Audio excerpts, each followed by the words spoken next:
आज हमारी ओप की लैब 10 है और इसमें भी हम क्लासेस और ऑब्जेक्ट को स्टडी करेंगे। और इसमें जो मेन कंटेंट्स हम क्लियर करेंगे, इसमें हम एक्सेस स्पेसिफायर और एक्सेस मॉडिफायर इन C++, और उसके बाद कंस्ट्रक्टर देखेंगे और type of constructor, default constructor and parameterize constructor. ये तीन हमारे मेन कंटेंट हैं आज की लैब के। सबसे पहले हम देखते हैं कि access specifier and modifier in C++।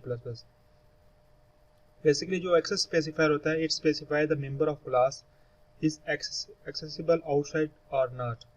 Access specifier यह स्पेसिफाई करता है कि जो आपका मेंबर ऑफ क्लास है, मेंबर ऑफ क्लास हमारे पास दो चीज़ें होती हैं, क्लास के अंदर जो वेरिएबल्स हैं और उसके अंदर जो मेथड हैं। मैं फिर दोबारा कोडिंग में जाकर एक्सप्लेन करता हूँ।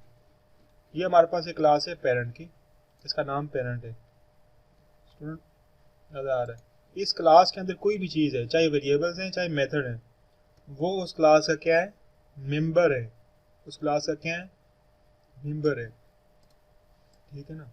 क्लास के अंदर दो वेरिएबल्स हैं और दो मेथड हैं, गेट डाटा और सेट डाटा। तो एक्सेस स्पेसिफायर ये स्पेसिफाई करता है कि इसके अंदर जो वेरिएबल्स हैं और इसके अंदर जो मेथड हैं, वो क्लास के आउटसाइड, क्लास के बाहर उनको हम एक्सेस करेंगे या नहीं करेंगे, वो उनकी एक्सेसिबिलिटी को डिफाइन करेगा। एक्सेस स्पेसिफायर यह स्पेसिफाई करता है कि member of class is accessible outside और नॉट, कि जो आपका मेंबर है वो क्लास के आउटसाइड को उसको हम एक्सेस कर सकते हैं या नहीं कर सकते, यह स्पेसिफाई करता है। Access modifiers are used to implement an important aspect of object-oriented programming is known as data hiding. Data hiding बहुत इंपॉर्टेंट कंसेप्ट है ऊब में, उसको ये इम्प्लीमेंट करने के लिए यूज होता है। एक्सेस स्पेसिफायर को हम यूज़ करते हैं इम्प्लीमेंट करने के लिए, डेटा हाइडिंग करने के लिए। मीन्स अगर आपको कोई डेटा यहाँ पे आप चाहते हैं कोड में कि ये डेटा क्लास की आउटसाइड आप ना हो, तो यहाँ पे हम वो टाइप का एक्सेस स्पेसिफायर यहाँ पे यूज़ करेंगे, तो वो डेटा क्लास से बाहर हम उसको एक्सेस नहीं कर सकते। तो वो हमें ये फ्लेक्सिबिलिटी प्रोवाइड करती है कि आप अपने डेटा को प्रोटेक्ट कर सकते हैं, हाइड कर सकते हैं, आउटसाइड द क्लास आप उसको यूज़ ना करें अगर आप नहीं चाहते कि इसको हम यूज़ करें। सो एक्सेस मॉडिफायर और एक्सेस स्पेसिफायर ये दोनों सेम चीज़ हैं। कहीं भी आप स्टडी करें, एक्सेस मॉडिफायर और एक्सेस स्पेसिफायर ये दोनों एक ही कंसेप्ट का names हैं। Access specifier in class are used to assign accessibility to the class member। फिर वही चीज़ डिस्कस हो रही है कि एक्सेस स्पेसिफायर हैं वो असाइन करते हैं क्लास के मेंबर को एक्सेसिबिलिटी, कि ये क्लास का जो मेंबर है ये इसको कितनी एक्सेस कितनी है, आउटसाइड द क्लास इसको एक्सेस है, आउटसाइड द क्लास इसको एक्सेस नहीं है, इसकी चाहे क्लास में इसको एक्सेस है कि इसकी चाहे क्लास में एक्सेस नहीं है।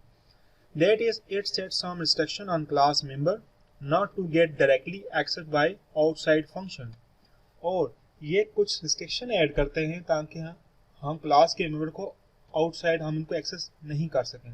तो बेसिकली जो हमारे पास एक्सेस स्पेसिफायर होते हैं वो ये डिफाइन करते हैं या ये स्पेसिफाई करते हैं कि जो आपके क्लास के मेंबर होते हैं, मेंबर क्या क्या होते हैं, क्लास के अंदर जो वेरिएबल्स होते हैं और जो मेथड होते हैं वो क्लास का मेंबर होते हैं। तो एक्सेस स्पेसिफायर ये स्पेसिफाई करते हैं कि आपके जो क्लास के मेंबर हैं वो आउटसाइड क्लास उसको आप एक्सेस कर सकते हैं या नहीं कर सकते। ठीक है, ये जस्ट मैंने एक एग्जांपल दी है।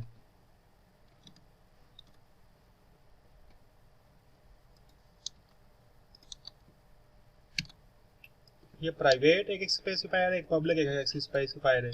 तो ये दोनों डिफाइन करते हैं कि प्राइवेट वाला हमको क्लास के आउटसाइड हम इसको एक्सेस नहीं कर सकते और पब्लिक वाले को कर सकते हैं। अब इनको हम डिटेल से देखते हैं, प्राइवेट क्या होता है और पब्लिक क्या होता है। सो यहाँ तक आपको मेन कंसेप्ट क्लियर होना चाहिए कि एक्सेस स्पेसिफायर करता क्या है। एक्सेस स्पेसिफायर ये स्पेसिफाई करता है कि जो क्लास के अंदर मेंबर होते हैं वो आउटसाइड द क्लास उसको हम एक्सेस कर सकते हैं या नहीं कर सकते, वो रिस्ट्रिक्शन लगाता है। एक तो ये चीज़, क्लास का मेंबर क्या होते हैं, क्लास के अंदर वेरिएबल्स और उसके मेथड जो होते हैं वो क्लास का मेंबर होते हैं। अब हम आ जाते हैं types of specifier. There are 3 type of access specifier in C++। ये C++ की बात हो रही है। C++ में 3 एक्सेस स्पेसिफायर हैं public, private and protected, public, private and protected. लेकिन जो हाई लैंग्वेज हैं, जावा होगी, पाइथन होगी, सी शार्प होगी, उनमें 3 से ज़्यादा भी एक्सेस स्पेसिफायर हैं। लेकिन बेसिक जो सी प्लस में है, वो सी प्लस में जितने भी वर्ड हैं वो 3 है access specifier, public, private and protected. अब यहाँ पे एक नोट है, note if we do not specify any access modifier for a member inside the class then by default the access specifier for member will be private. तो ये कहना चाह रहा है, अगर आप क्लास के अंदर कोई भी एक्सेस स्पेसिफायर स्पेसिफाई नहीं करते तो आप वो बाय डिफॉल्ट प्राइवेट होंगे, प्राइवेट एक्सेस स्पेसिफायर होंगे। क्या कहना चाह रहा है? वो ये कहना चाह रहा है कि फॉर एग्जांपल क्लास जब आप लिखते हैं तो आप एक्सेस स्पेसिफायर क्लास के अंदर नहीं लिखते। तो अभी जो हमारे पे ये मेंबर वेरिएबल्स हैं और ये जो दो मेथड हैं, ये दोनों क्या हैं? ये बाय डिफॉल्ट प्राइवेट होंगे। ठीक है, बाय डिफॉल्ट क्या होंगे? प्राइवेट होंगे। अब हम आगे डिस्कस करते हैं प्राइवेट के अंदर क्या होता है, पब्लिक जॉब लगाएं तब क्या होता है, प्रोटेक्टेड जॉब लगाएं तब क्या होता है। सो यहाँ तक हमने जो चीज़ देखी, हमने देखा कि एक्सेस स्पेसिफायर क्या होता है। एक्सेस स्पेसिफायर बेसिकली वो हमारी क्लास के मेंबर्स की एक्सेसिबिलिटी को डिफाइन करता है कि क्लास के मेंबर आउटसाइड क्लास एक्सेस कर सकते हैं या नहीं कर सकते। इनकी 3 टाइप्स हैं, public, private and protected in C plus plus. ये स्लाइड सबको क्लियर है students?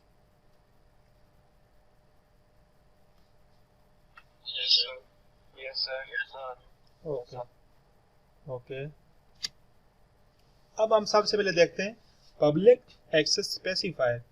All class member declare under the public access specifier will be available to everyone. वो ये कहना चाह रहा है कि जब आप पब्लिक एक्सेस स्पेसिफायर लगाएंगे तो वो एवरीवन को क्या होगा? अवेलेबल होगा आपकी। फॉर एग्जांपल ये मेरे पास एक क्लास है, ठीक है, यहाँ पे मैं लगा लेता हूँ पब्लिक। और एक्सेस स्पेसिफायर को लिखते कैसे हैं? आप एक्सेस स्पेसिफायर का कीवर्ड लिखेंगे पब्लिक, प्राइवेट या प्रोटेक्टेड, और उसके बाद कॉलन ऐड करेंगे। और ये जो डबल डॉट वाला जो सिंबल होता है, ये कॉलन ऐसे कहते हैं, और ये जो 100 के बाद है इसे हम सेमी कॉलन कहते हैं। ये चीज़ आपको क्लियर होनी चाहिए। ये कॉलन है और ये सेमी कॉलन है, डबल डॉट वाला कॉलन और 1 डॉट और 1 कॉमा वाला सेमी कॉलन। सो आप एक्सेस स्पेसिफायर का नाम लिखेंगे, उसके बाद हम कॉलन डालेंगे। तो उसके बाद जितने भी आपके क्लास के अंदर मेंबर आएंगे या मेथड आएंगे वो सारे उस एक्सेस स्पेसिफायर के अंडर आएंगे। तो हम पब्लिक को डिस्कस कर रहे थे।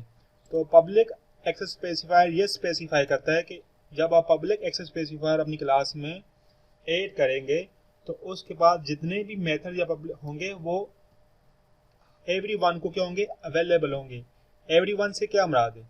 एवरीवन से ये मुराद है कि अभी हमने रोल नंबर इसके अंदर लिखा है, ठीक है, और इसको अगर हम मेन में क्लास की बॉडी के बाहर हम इसको एक्सेस करना चाहें तो आप देख सकते हैं ये नेम और रोल नंबर यहाँ पे आ रहे हैं। अगर आप थोड़ा जूम इन कर लें, अगर मोबाइल पे हैं तो आप इनको मेन के अंदर भी एक्सेस कर सकते हैं, ठीक है। अब अगर इनका आप ऑब्जेक्ट मेन के बाहर बनाएं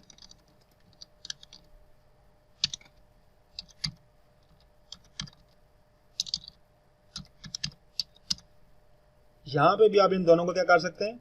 एक्सेस कर सकते हैं, मेन के अंदर भी, मेन के बाहर भी, ठीक है ना। पब्लिक से क्या मुराद है कि आप इनको किसी भी जगह से एक्सेस कर सकते हैं, ठीक है। अब हम एक और क्लास बनाते हैं,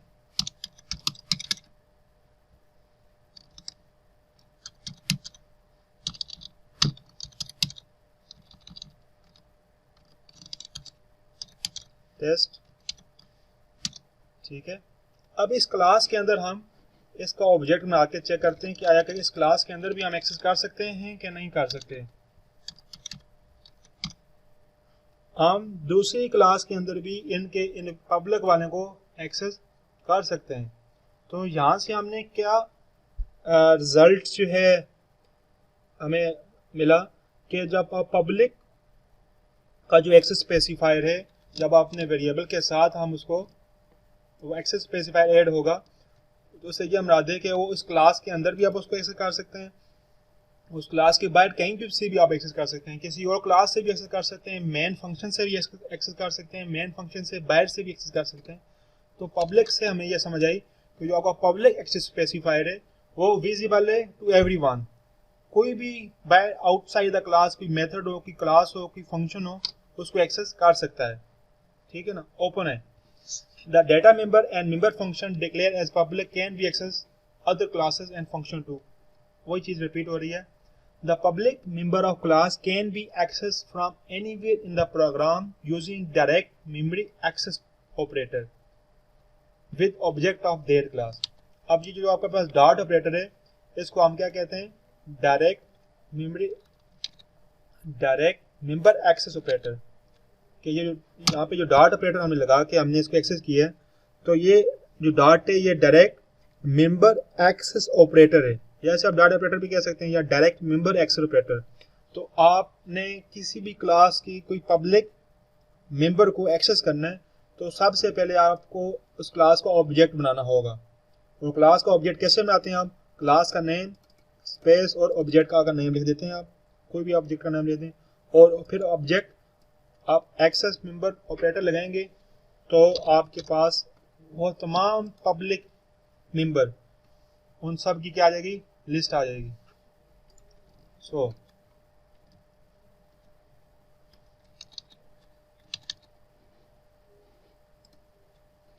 सॉरी,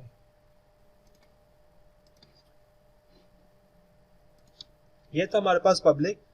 ठीक है, अब आपने क्या करना है, ये जो आपको स्क्रीन पे एग्जांपल शो हो रही है, ये आप सब स्टूडेंट अपने अपने पास लिखें और इसे रन करें और मुझे बताएं आउटपुट क्या आ रही है।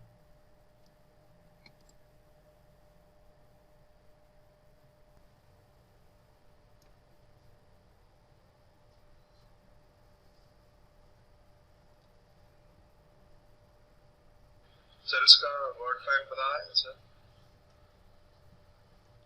जी आप साथ साथ वर्ड फाइल बना लें और लैब के जो ही एंड होती है फ़ौरन इसको क्लासरूम में अपलोड कर दें ताकि आपके पास बाद में बर्डन न बने आपके ऊपर।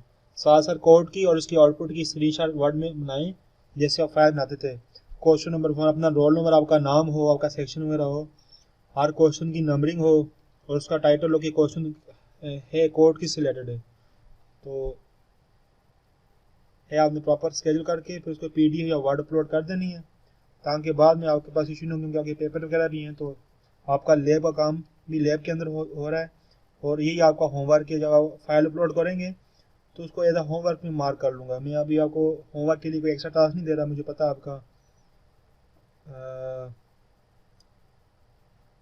पेपर वगैरह हैं तो इस वजह से। जी एरिया जो है वो उसका 94.985 आ रहा है। ये आपको राइट साइड पे आउटपुट देख सकते हैं आप।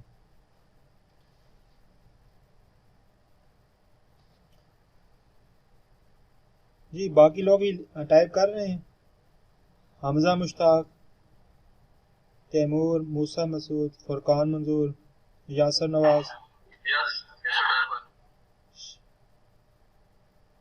हमजा 121, अमानुल्लाह, मानूर, फरहान,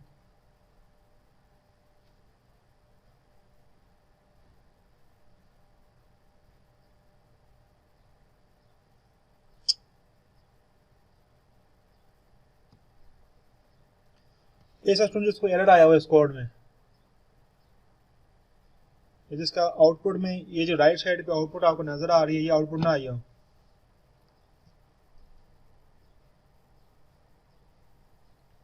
अगर किसी को एरर आ रहा था वो मुझे बताए, मैं अभी साथ साथ उसको एरर भी रिजॉल्व कर देते हैं हमने।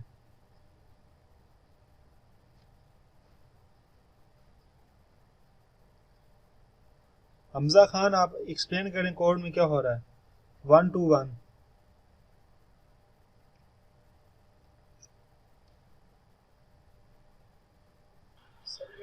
जी सर कोड में ऐसे हो रहा है कि हमने पहले क्लास बनाया है, पहले एक्सेस स्पेसिफायर हमने पब्लिक किया, मतलब कि इसको हम हर जगह से कॉल कर सकते हैं, क्लास के अंदर भी, क्लास के बाहर भी, मेन और मेन के नाम।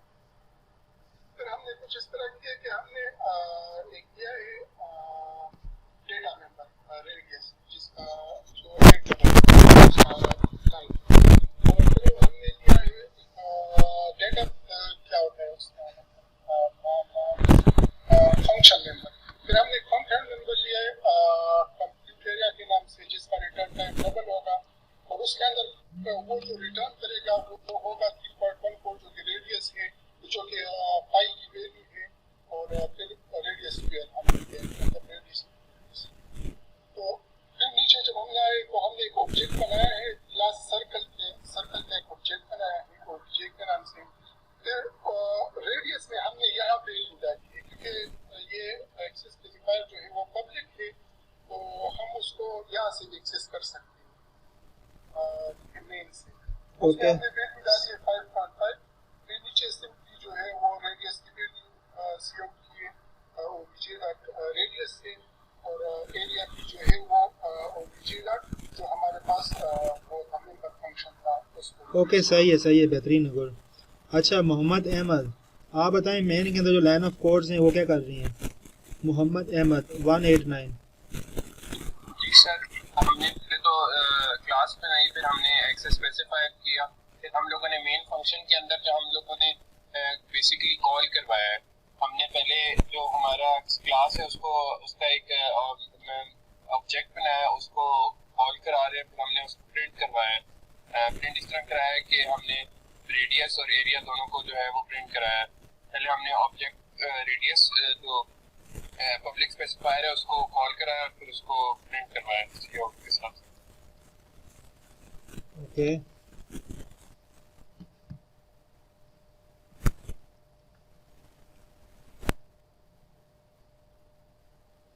तैमूर आप थोड़ा एक्सप्लेन करें, इस कोड को समराइज करें। जी सर, पहले तो क्लास बनाइए, फिर एक्सेस स्पेसिफायर है जिसके अंदर दो वेरिएबल्स है डबल के, उसके अंदर फंक्शन है, एक वेरिएबल डबल का, नीचे फंक्शन है, नीचे फिर सर मेन के अंदर ऑब्जेक्ट है, और उसके अंदर स्टोर करा है 5.5 पे प्रिंट करा है रेडियस को, और फिर कॉल किया है फंक्शन को जिसके अंदर सारा जो है वो radius return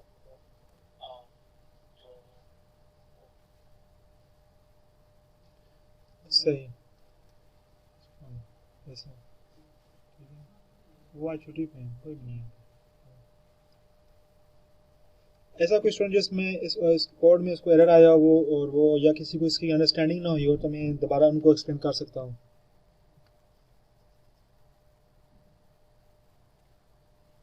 public access specifier का ये कोड है, अगर किसी स्टूडेंट को कन्फ्यूजन हो इस कोड में कहीं पे भी किसी भी पॉइंट पे तो बताएं। सर ये जो रिटर्न रेडियस पाई और रेडियस की वैल्यू है, ये हम लोगों ने बेसिकली को फार्मूला उधर लिखा है, ये थोड़ा कंफ्यूजिंग था। जी, ये एरिया का फार्मूला है, ये हमने पब्लिक स्पेसिफायर के अंदर कॉल कराया रिटर्न के साथ। जी ये रिटर्न के साथ है। एक तो ये एरिया का फार्मूला है और दूसरा ये पब्लिक के अंडर रेडियस और कंप्यूटर ये दोनों पब्लिक एक्सेस स्पेसिफायर हैं। आप रेडियस को भी आउटसाइड एक्सेस कर सकते हैं और कंप्यूट एरिया वाला जो मेथड है। जी सर ये क्लास स्ट्रक्चर से ज़्यादा सिक्योर सिर्फ इसलिए है क्योंकि ये इसमें ये एक्सेस स्पेसिफायर है। हाँ, एक पॉइंट ये सिर्फ इस वजह से नहीं, और भी बहुत सारे पॉइंट्स हैं, लेकिन ये एक उनमें से एक पॉइंट है कि इसमें एक्सेस स्पेसिफाइड भी हैं।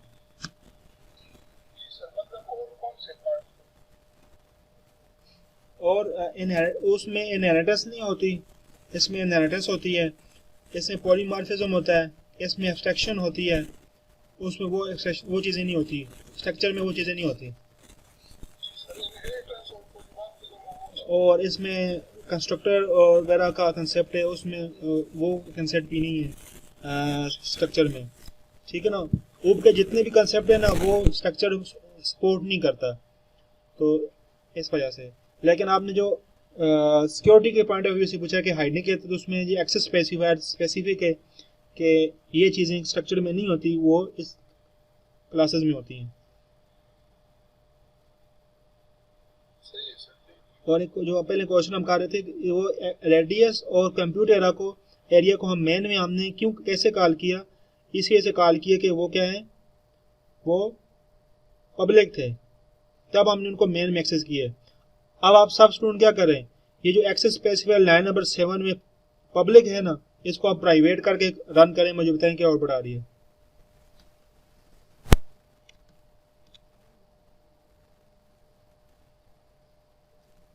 जी क्या रिजल्ट आ रहा है?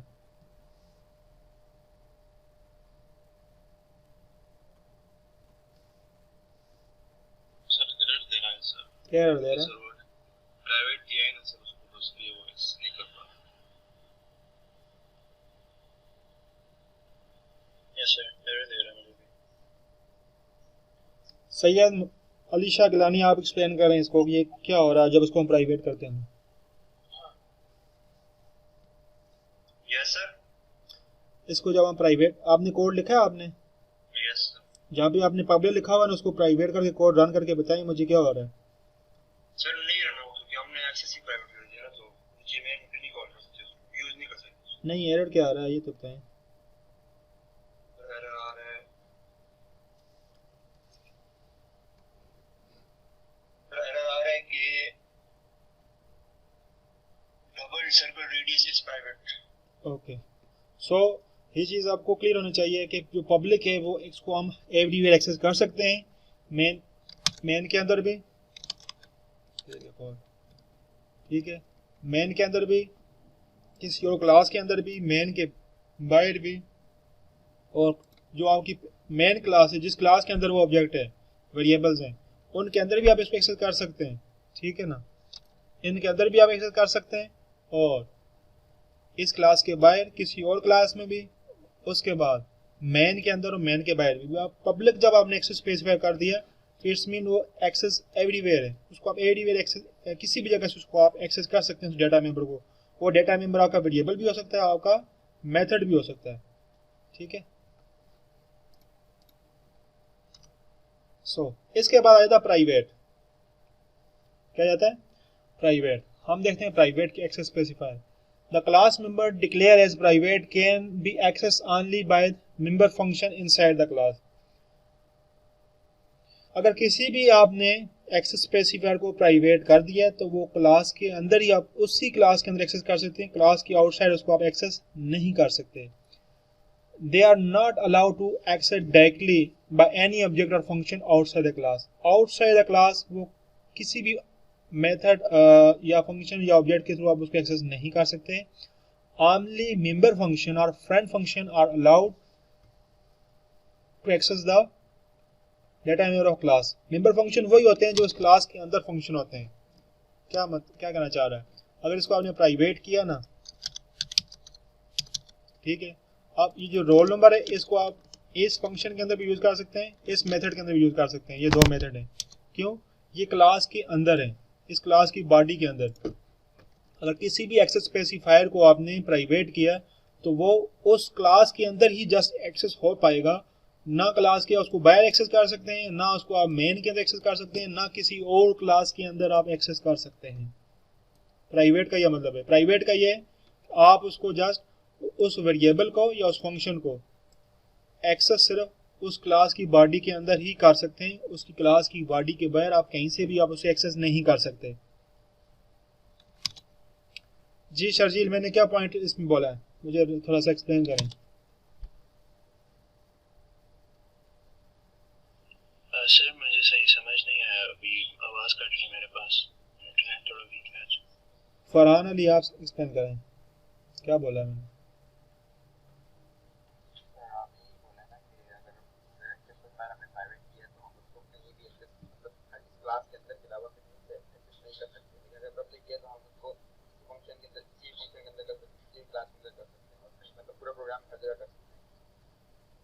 जी अली बिलाल खान, आप बताएं कि ये लास्ट मैंने प्राइवेट में क्या बात की है।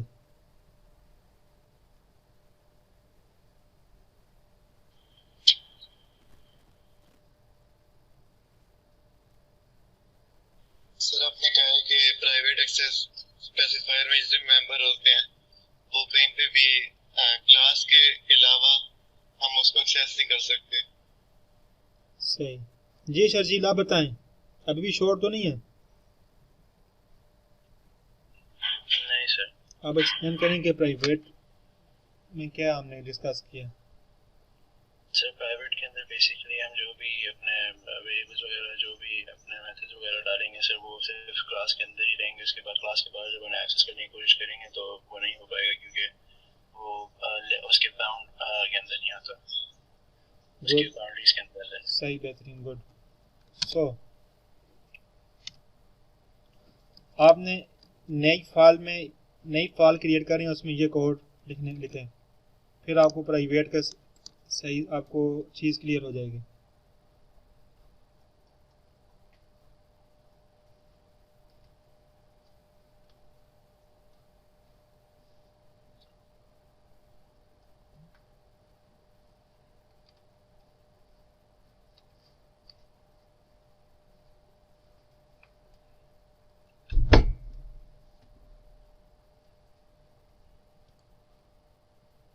जी टाइप कर रहे हैं आप सब?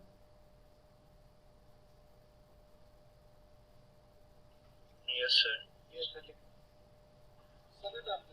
सर एरर दे रहा है लेकिन ये रेडियस की प्राइवेट में। जी एरर से देना चाहिए।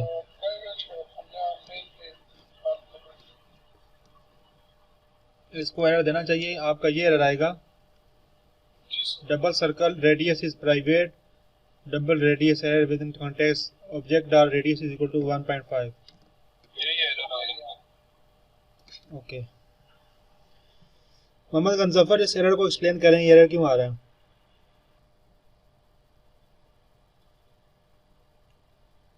गंजफर नहीं है? यासिर नवाज, हमजा आप अपना माइक ऑफ कर लें।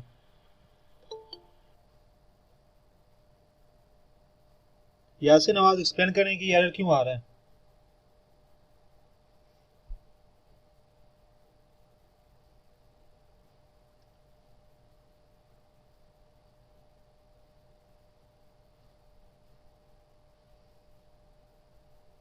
अभी तक सिर्फ दोनों तरीकों से हो सकता है। पब्लिक में लिख के कर सकते हैं या प्राइवेट में हम क्लास के अंदर कॉल करा सकते हैं। पब्लिक में हम मेथड बना दें उसमें ये डेटा देता है। बहुत अच्छा। आपने एक चीज़ याद रखनी है हमेशा, अपने जितने भी वेरिएबल्स होंगे उनको आपने प्राइवेट रखना है, ठीक है? एल्स के अगर आपको कुछ ज़रूरत है कि इसको आपने पब्लिक रखना है तब, अदरवाइज आपके जितने भी वेरिएबल्स होंगे, ये बेस्ट टेक्निक बता रहा हूँ आपको ऊप की, और आपने इसको फॉलो ही करना है। जब भी आपने वेरिएबल्स आपने रखने, उनको आपने प्राइवेट रखना है। वेरिएबल सबको क्या रखना है? आपने प्राइवेट रखना है। अगर आपने उनको एक्सेस करना है तो आपने उनके लिए एक पब्लिक मेथड बनाना है, गेट एंड सेट। मतलब आपने रोल नंबर को गेट करना है तो आप गेट रोल नंबर के नाम से एक मेथड बना लें, ठीक है, और सेट रोल नंबर के नाम से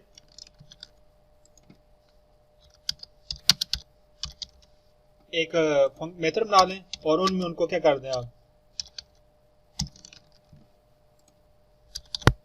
हमने पब्लिक स्पेसिफायर में बनाना है। जी ये मेथड आपने पब्लिक स्पेसिफायर में बनाना है। ये बहुत इंपॉर्टेंट चीज़ है, ये अक्सर स्टूडेंट ये कंफ्यूज होते हैं इस चीज़ में, गेट और सेट में। आपने हमेशा आपके जितने भी क्लास के वेरिएबल्स हैं उनको आपने पब्लिक रखना है, क्योंकि वेरिएबल में आपका इंपॉर्टेंट डेटा होता है, वो कोई भी बाहर से एक्सेस उसको नहीं करना चाहिए उसके, और वो आपके प्राइवेट होना चाहिए।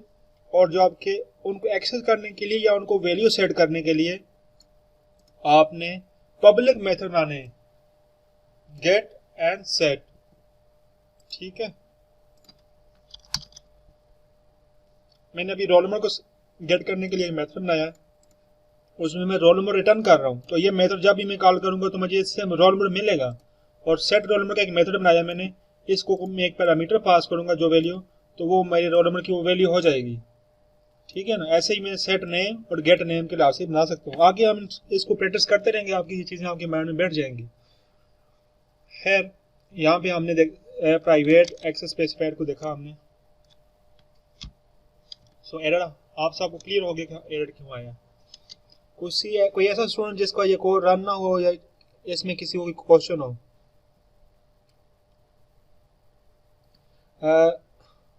फरकान मजूर, अभी आपको क्लियर हुआ है कि ये एरर क्यों आया है?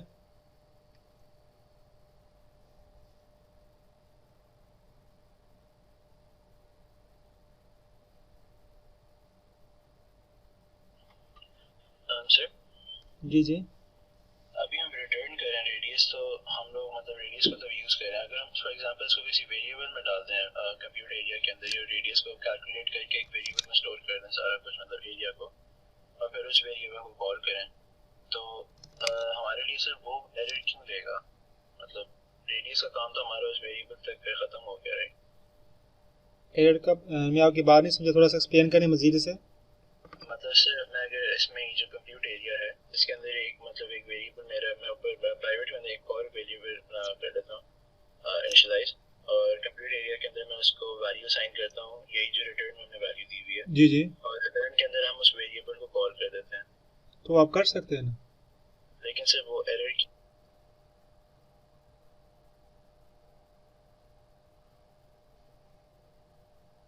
जी कौन एक्सप्लेन करेगा इस कोड को?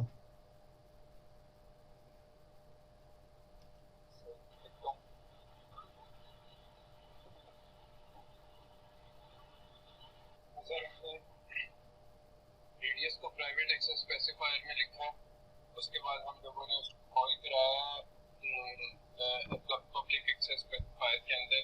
कंप्यूट एरिया में हमने सर आर दिए उसके पैरामीटर्स के अंदर। उसके बाद रेडियस को हमने कहा कि रेडियस और आर दोनों बराबर हैं, और उसके बाद हमने एरिया का फॉर्मूला लिखा है उसकी टाइप के साथ, और फिर हमने दोनों को प्रिंट करवाया, रेडियस को और एरिया को, पब्लिक स्पेसिफायर के अंदर। और उसके बाद हमने मेन बॉडी के अंदर जो है वो पहले क्लास को कॉल किया, उसके बाद हमने ऑब्जेक्ट कॉल करके उसको चला दिया। तो बेसिकली वो रन हो गया क्योंकि हमने उसको पब्लिक के अंदर कॉल कराया था और रेडियस को हमने प्राइवेट के अंदर बताया था। आपने क्या बोला पहले? हमने क्लास को कॉल किया, क्या मतलब? नहीं सर, मैंने ये बोला कि हमने प्राइवेट के अंदर रेडियस लिखा है, उसके बाद उसको हम लोगों ने नो मेन के अंदर लाइन ऑफ कोड है, मेन के अंदर जो लाइन ऑफ कोड है उनको एक्सप्लेन करेंगे। मेन के अंदर सर हम लोगों ने पहले क्या नाम है ऑब्जेक्ट ऑफ क्लास लिखी है मेन के अंदर, और उसके बाद सर हम लोगों ने जो प्राइवेट एक्सेस स्पेसिफायर है ना, उसको हमने सिर्फ पैरामीटर्स के अंदर वैल्यू देख के उसको जो वर्ड वाला हमारा होता है, नाम बोल रहा हूँ, वो करके लिखा है, और उसके बाद हमने उसको रिटर्न किया। इसको सर क्या कहते हैं जब हम इसको ऑब्जेक्ट को लिखते हैं और डॉट करके?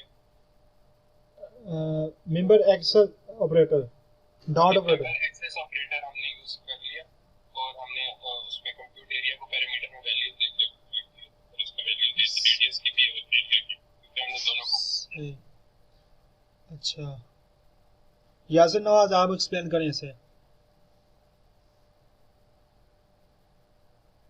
यासिर नवाज, आप ऐसे ही चैट बॉक्स में डन लिख रहे हैं और आप रिप्लाई भी नहीं कर रहे मेरी किसी भी क्वेश्चन का। तैमूर आप एक्सप्लेन करें इसको।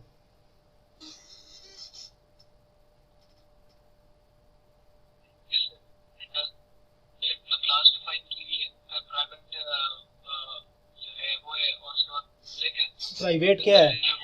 प्राइवेट क्या है जी?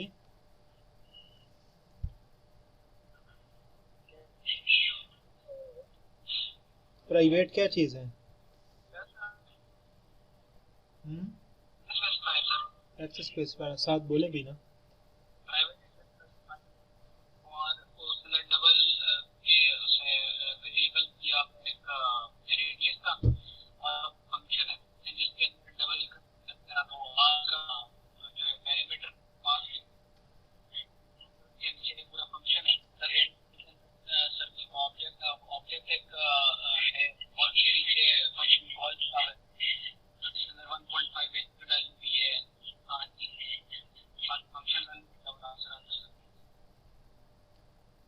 ऐसा स्टूडेंट जिसका ये कोड रन ना हुआ हो।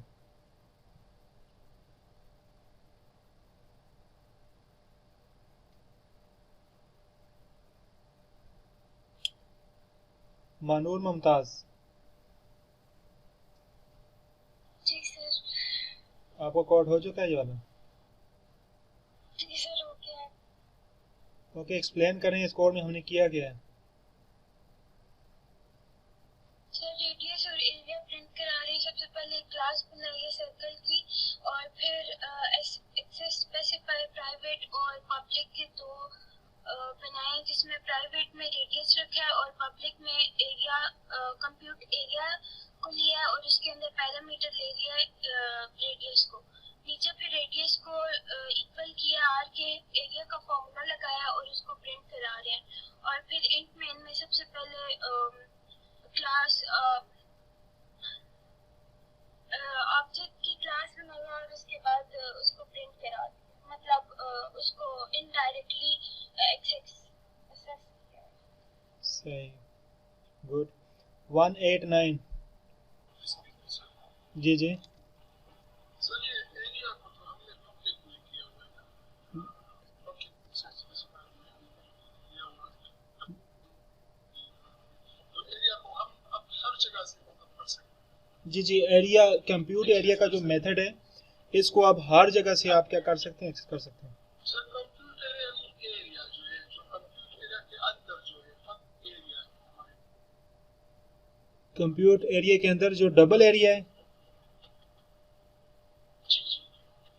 उसको तो आप बाहर से एक्सेस, डायरेक्टली एक्सेस नहीं कर सकते ना, वो तो फंक्शन के अंदर डिफाइन है। आपको जस्ट पता क्या मिलेगा, ये जो एरिया और रेडियस, इस फंक्शन को आप जब भी कॉल करेंगे तो आपको ये दो वैल्यू मिल जाएंगी आउटपुट में। रेडियस प्रिंट होकर मिल जाएगा और एरिया प्रिंट होकर मिल जाएगा, आपको वैल्यूज नहीं मिलेगी। और ये फंक्शन कोई रिटर्न नहीं कर रहा आपको, तो आपको वापस में कोई वैल्यू नहीं मिलेगी, जस्ट एज एक स्ट्रिंग आपको मिलेगी जिसमें ये चीज़ें होंगी, रेडियस और एरिया। जी जी, मैं आपका क्वेश्चन समझ गया हूँ। आप ये कहना चाह रहे हैं कि ये कंप्यूटर एरिया के अंदर जो एक वेरिएबल है डबल एरिया वाला, ये पब्लिक है या प्राइवेट है। तो ये मेथड बेसिकली पब्लिक है, ठीक है ना। और ये मेथड के अंदर जितने भी वेरिएबल्स हैं वो मेथड के लिहाज से पब्लिक ही हैं। कैसे पब्लिक हैं, आप इनको बाहर से, तो हमने इनको लिए कोई गेट और सेटर तो इसके लिए हमने लगाया नहीं हुआ, लेकिन जब इसका आउटपुट डिस्प्ले होती है तो आपको स्क्रीन पे इसकी आउटपुट डिस्प्ले होती है इसी के अंदर ही। जब हम इस मेथड को कॉल करेंगे और जब ये लाइन नंबर 27 कॉल होगी, स्क्रीन पर आपको नज़र आ रही है, तो ये जो ही कंट्रोलर लाइन नंबर 27 के बाद आगे नेक्स्ट लाइन में जाएगा, तो ये पूरे फंक्शन में जितने भी वेरिएबल होंगे ये अरेज हो जाएंगे, ये डीलोकेट हो जाएंगी, मेमोरी से ख़त्म हो जाएंगे। क्यों कि ये लोकल वेरिएबल्स हैं और ये वेरिएबल्स की जो लाइफ टाइम है वो इस मेथड के अंदर ही है। जब तक कंप्यूट एरिया को हम कॉल करेंगे तब इनकी लाइफ टाइम है, जो ही कॉल ख़त्म हुई ये एरिया, कंप्यूट एरिया के अंदर जितने भी वो वेरिएबल्स हैं वो डिस्ट्रॉय हो जाएंगे, वो क्लियर हो जाएंगी, मेमोरी से रेज हो जाएंगे। तो ये है कि वो उस मेथड के साथ एसोसिएटेड है, आप उसको मेथड के लिहाज से देखें। हाँ, अगर हम मेथड में इसको हम रिटर्न करते हैं या वाइट की जगह हम रिटर्न एरिया कर दें, तो फिर या कहीं से भी आप इस मेथड को कॉल करेंगे आपको वापस में एरिया रिटर्न होगा। लेकिन आप इस डायरेक्ट वेरिएबल को एक्सेस नहीं कर सकते जो इसके अंदर है। ये जो रिटर्न करेगा उसका वो कॉपी डेटा आपको मिलेगा। जी, आगे चलें।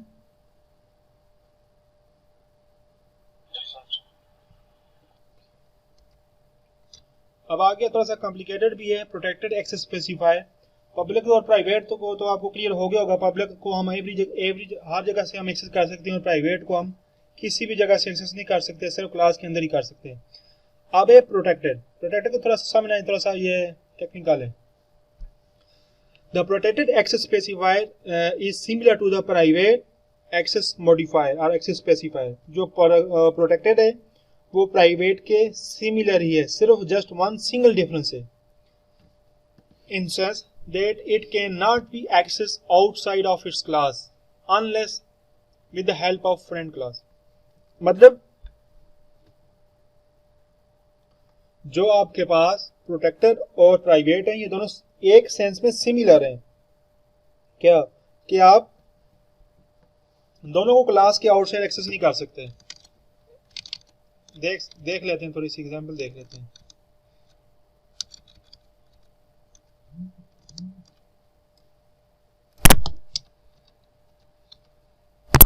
इसको हम लिखते हैं प्रोटेक्ट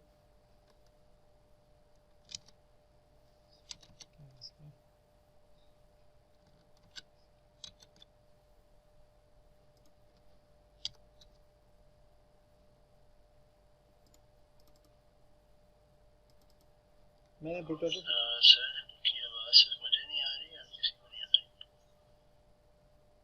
सर आपकी आवाज नहीं आ रही सर, मेरी आपकी स्क्रीन सर स्टक है। मेरी आवाज़ किसी को नहीं आ रही? सर अब आ रही है सर, उस टाइम तो मैं खामोश हुआ था ना। फिर सही है सर। जी जी। मैं ये कहना चाह रहा हूँ कि मैंने एक्सेस स्पेसिफायर प्रोटेक्टेड रखा है, ठीक है, और हमने ये स्टडी किया कि जो प्रोटेक्टेड है वो प्राइवेट की तरह ही है, ठीक है। और अभी हम एक और एक्सेस स्पेसिफायर रखते हैं प्राइवेट, और इसके अंदर हम रख लेते हैं स्ट्रिंग नेम, ठीक है। अभी हमारी क्लास में दो एक्सेस स्पेसिफायर हैं, एक प्राइवेट है और एक प्रोटेक्टेड है। हमने कहा प्राइवेट और प्रोटेक्टेड एक सेंस में सेम है कि आउटसाइड द क्लास इनको हम एक्सेस नहीं कर सकते। चलिए ट्राई कर लेते हैं।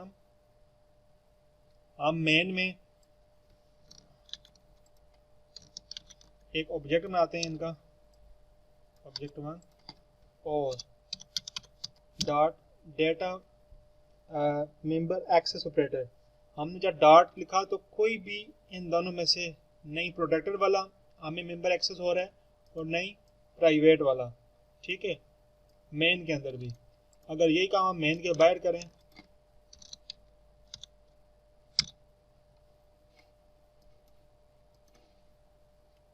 आवाज आ रही है ना मेरी? Yes sir. Yes sir. अब देखें मेन के बाहर भी हम इसको एक्सेस करने की कोशिश कर रहे हैं through data access member access operator के थ्रू, एक्सेस नहीं हो रहे। किसी और क्लास के अंदर एक्सेस करने की कोशिश करें, उसमें भी नहीं आ रहा, पॉपअप नहीं आ रहा है, इनका पॉपअप नहीं आता है। अगर इनको हम फॉर एग्जाम्पल यहाँ पे अगर हम पब्लिक कर लेते हैं और यहाँ पे हम जो ही डॉट करेंगे तो ये देखें पॉपअप में उसका नेम आ रहा है।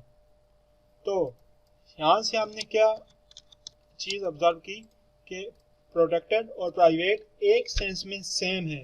किस सेंस में? कि इनको आउटसाइड द क्लास हम इनको एक्सेस नहीं कर सकते, आउटसाइड द क्लास इनको हम एक्सेस नहीं कर सकते। ये चीज़ सबको क्लियर है? Yes sir. Yes sir. Okay. So अब सिमिलरिटी तो हमने डिस्कस कर ली, अब जो डिफरेंस है हमने वो डिस्कस करना है।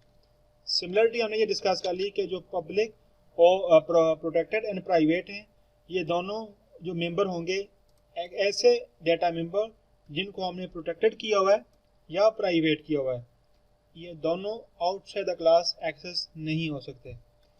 अब यह आगे सिमिलरिटी। अब difference is that class member declare as protected can be access by any subclass derived class of that class as well. कहना ये चाह रहा है कि जब हम इसकी चाइल्ड क्लास बनाएंगे, पेरेंट क्लास की एक चाइल्ड क्लास बनाएंगे, ठीक है, तो तब इसको हम एक्सेस कर सकते हैं। तब क्या कर सकते हैं? हम इसको एक्सेस कर सकते हैं। अब पेरेंट चाइल्ड क्या होता है? सपोज हमारे पास एक एनिमल की क्लास है, ठीक है, और एनिमल में हमारे पास किसी भी एनिमल का नाम लें आप, लाइन ले लेते हैं,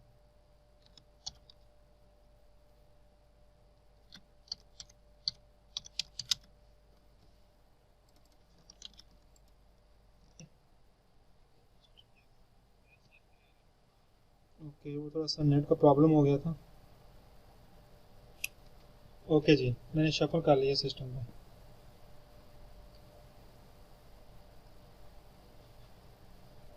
हम कहाँ पे थे, यहाँ पे थे। मैंने कहा अब देखें, अभी आपने कंफ्यूज नहीं होना, जो लाइन नंबर मैंने लाइन में लिखी हुई जो लाइंस, ये बेसिकली आपने चाइल्ड क्लास बनाई है। जैसे आपके रियल लाइफ में पेरेंट्स होते हैं और उनके चाइल्ड होते हैं, एनिमल में आपके पास एक एनिमल की कैटेगरी, एक मेन क्लास है। एनिमल की कैटेगरी में लाइन उसकी चाइल्ड क्लास में आ जाएंगे। जैसे आपकी मेन कैटेगरी होती है उसके अंदर सब कैटेगरीज होती हैं ना, ऐसे ही हमने उनको प्रोग्रामिंग में भी देखते हैं। हमने कहा कि हमारे पास एक एनिमल है, वो मेन क्लास है, ठीक है। और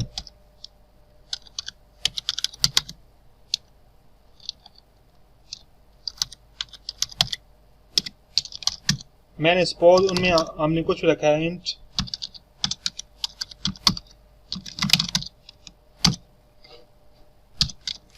ठीक है। अब जब मैं इस एनिमल, हमारे पास एक क्लास है और मैंने एक और क्लास ली है, अगर इसको थोड़ी सी आप देखें तो ये हमारे पास एक और क्लास है, ठीक है, लाइन की है। लेकिन हम चाहते हैं कि इस लाइन की क्लास को इस एनिमल की क्लास के साथ एसोसिएट करें। इस लाइन की क्लास को इस एनिमल की क्लास के साथ क्या करें, हम एसोसिएट करें। क्यों कि ये इस लाइन की क्लास जो है एनिमल की कैटेगरी में आ रही है। जो एनिमल की क्लास है, ये लाइन एनिमल है, तो जो लाइन की क्लास होगी वो एनिमल की सब कैटेगरी, सब चाइल्ड वाली क्लास होगी। तो उसको जब हम करेंगे तो हम उसके चाइल्ड बनाते हैं। हम पहले जो क्लास हमने बनानी होती है, जो चाइल्ड, उसका हम नाम लिखते हैं साथ उस क्लास का, फिर हम कॉलन लगाते हैं और फिर उसके बाद हम वो पेरेंट क्लास लिखते हैं कि जिससे हम वो क्लास इनहर्ट कर रहे हैं, चाइल्ड कर रहे हैं या ड्राइव कर रहे हैं। जैसे आप ये कह सकते हैं कि अभी हमारे पास यहाँ पे ये एक एनिमल की क्लास है, ठीक है, उससे हमने एक सब क्लास ड्राइव की लाइन की, ठीक है ना। अब लाइन के अंदर क्या होगा, जो आपकी एनिमल की पब्लिक और प्रोटेक्टेड वाले जितने भी मेंबर होंगे वो यहाँ पे हम उनको एक्सेस कर सकते हैं। सो मेन कंसेप्ट समझाना ये चाह रहा था मैं कि जो हमारे पास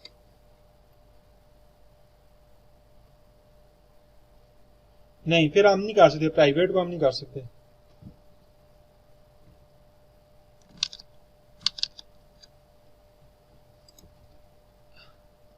प्राइवेट को नहीं कर सकते हम सिर्फ पब्लिक और प्रोटेक्टेड को हम उसकी चाइल्ड क्लास में एक्सेस कर सकते हैं, सिर्फ चाइल्ड में।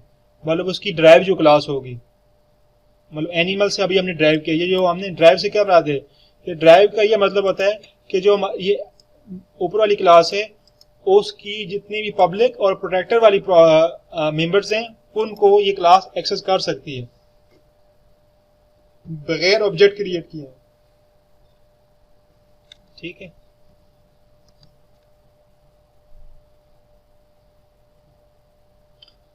अच्छा, उसके बाद हम Majeed so the difference is that class member declare as protected can be access by any सब क्लास और derived class of that class as well. अभी जो हमारे पास ये लाइन की जो क्लास है ना, एनिमल की हमारे पास एक सेपरेट क्लास है और लाइन की एक सेपरेट क्लास है। हमने कहा कि जो लाइन की क्लास है वो एनिमल की कैटेगरी, एनिमल की क्लास में फॉल करती है, तो सो हमने इसकी क्या बना दी, चाइल्ड क्लास बना दी। चाइल्ड क्लास के लिए बनाने के लिए क्या होता है, आप पहले चाइल्ड क्लास का नेम लिखते हैं, मतलब क्लास का कीवर्ड और चाइल्ड क्लास का नेम, उसके बाद कॉलन, फिर उसके बाद एक्सेस स्पेसिफायर, और उसके बाद आपकी वो मेन क्लास होती है, पेरेंट क्लास होती है। तो एनिमल हमारी पेरेंट क्लास है, वो पेरेंट क्लास आएगी। तो इससे क्या होगा कि एनिमल वाली क्लास में जितनी भी प्रोटेक्टेड और प्राइवेट एक्सेस पे आपके पास मेंबर हैं उनको ये लाइन जो चाइल्ड क्लास है या ड्राइव क्लास है ये एक्सेस कर सकती है, ठीक है ना। ये एग्जांपल समझने के लिए आपको ये कोड लिखना होगा और फिर हम वन बाय वन इसको एक्सप्लेन करेंगे। चलें, सब स्टूडेंट्स इस कोड को टाइप करें।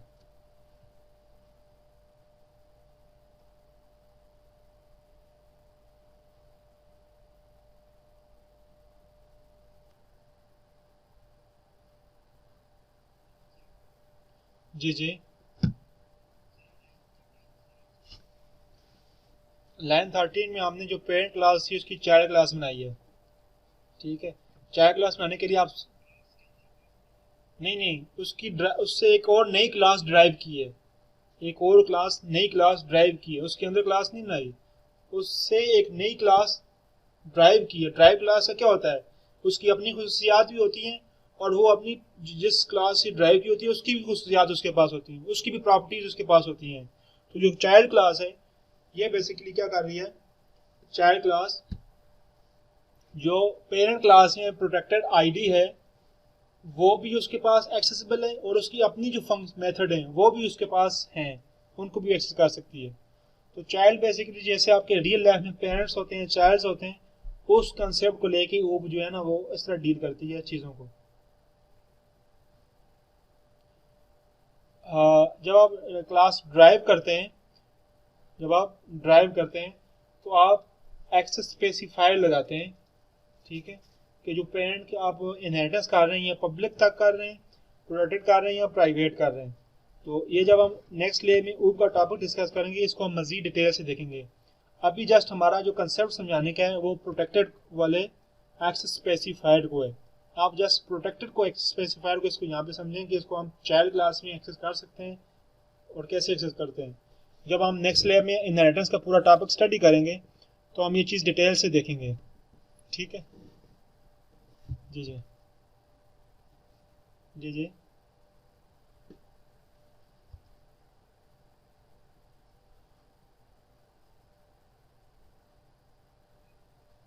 ये जो एक्सेस स्पेसिफायर ये जो पब्लिक है ना ये इनहेरिटेंस के लिए है। ये एक्सेस इनहेरिटेंस जब आप कर रहे होते हैं ना तो उस टाइम भी आप एक्सेस स्पेसिफायर डिफाइन करते हैं, उसका और प्रोटेक्टेड का आपस में कोई खास इतना रिलेशन नहीं है। अभी जैसा आप ये समझें कि ये जो प्रोटेक्टेड है इसको हम चाइल्ड क्लास में कैसे बना रहे हैं, ये जैसा आप समझें कि हमने यहाँ पे इसकी एक चाइल्ड क्लास बनाई है। अभी अगर हम इसकी फुल थ्योरी में चले गए ना तो फिर आपका दोनों पॉइंट मिस हो जाएंगे, आपसे क्लियर नहीं होंगे, क्योंकि ये वैसे अगला नेक्स्ट टॉपिक है नेक्स्ट लेवल का, ये इनहेरिटेंस वाला। और ये क्लास को child classes, sub level child classes, multi level और मल्टीपल इनहेरिटेंस, तो वो हम नेक्स्ट लेयर में क्लियर करेंगे। अभी आप जस्ट ये समझ लें कि जब हम यहाँ पे आप पब्लिक लिखेंगे तो पब्लिक जब लिखेंगे तो ऊपर वाले क्लास के पब्लिक और प्राइवेट प्रोटेक्टेड दोनों आप मेंबर को चाइल्ड क्लास में हम एक्सेस कर सकते हैं। अगर यहाँ पे आप प्राइवेट कर दें तो फिर आप ऊपर वाले किसी भी चीज़ को एक्सेस नहीं कर सकते। खैर ये चीज़ आपको नेक्स्ट लेयर में और मज़ीद डिटेल से मैं एक्सप्लेन करूँगा, लेकिन अभी हमारा ये टॉपिक नहीं है। अभी आप जब ये समझें हमने एक पेरेंट क्लास थी उसकी एक चाइल्ड क्लास बनाई है, ठीक है, और पेरेंट क्लास की जो आईडी थी उसको हमने चाइल्ड क्लास में एक्सेस किया। क्यों एक्सेस किया, क्योंकि वो आईडी प्रोटेक्टेड थी, ठीक है ना।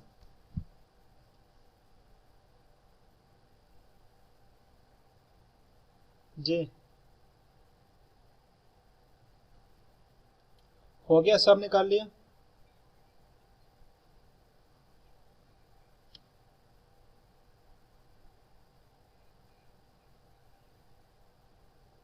ऑब्जेक्ट आपने क्रिएट किए, यहाँ पे ये ऑब्जेक्ट आप लिखना ना, चाइल्ड का आपने ऑब्जेक्ट बनाना, चाइल्ड क्लास को ऑब्जेक्ट बनाना है।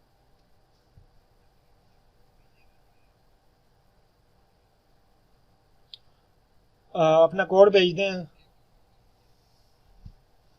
जी।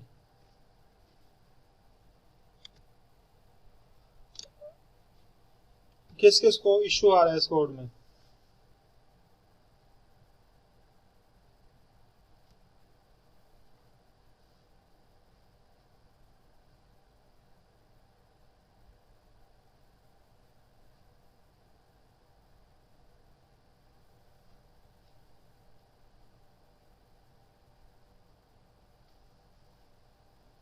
ये किसका माइक आने ऑफ कर दें हम?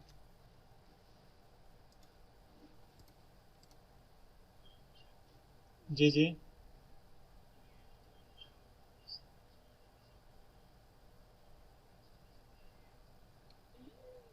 जी जी पेरेंट की क्लास के एक्सेस स्पेसिफायर है, इसको हम नेक्स्ट लेयर में मज़ीद एक्सप्लेन करेंगे इनको।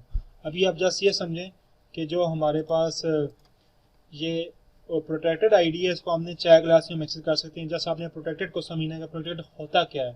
प्रोटेक्टेड ये होता है कि आप उसको अगर आपने किसी भी मेंबर के साथ प्रोटेक्टेड किसी एक क्लास में लगाया हुआ है तो वो वाली जो प्रोटेक्टेड वाली है उसको आप चाइल्ड क्लास में भी एक्सेस कर सकते हैं, और किसी जगह पे आप उसको एक्सेस नहीं कर सकते। चाइल्ड क्लास के अलावा आप उसको मेन में एक्सेस नहीं कर सकते, आउटसाइड द क्लास एक्सेस नहीं कर सकते, किसी और क्लास में एक्सेस नहीं कर सकते, जस्ट उस क्लास में और उसकी चाइल्ड क्लास में एक्सेस कर सकते हैं। अब जो पेरेंट में प्रोटेक्टेड आईडी है उसको हमने उसी ही की चाइल्ड क्लास में हम एक्सेस कर सकते हैं, अदरवाइज उसके अलावा हम एक्सेस नहीं कर सकते उसे।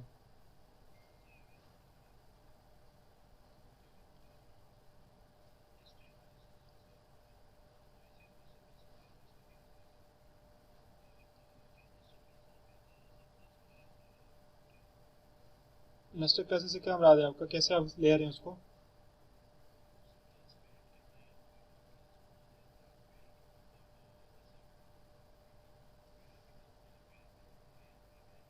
जी जी, ये जो अभी हमने किया ना, ये बेसिकली हमने उस पेरेंट के ही क्लास बनाई है।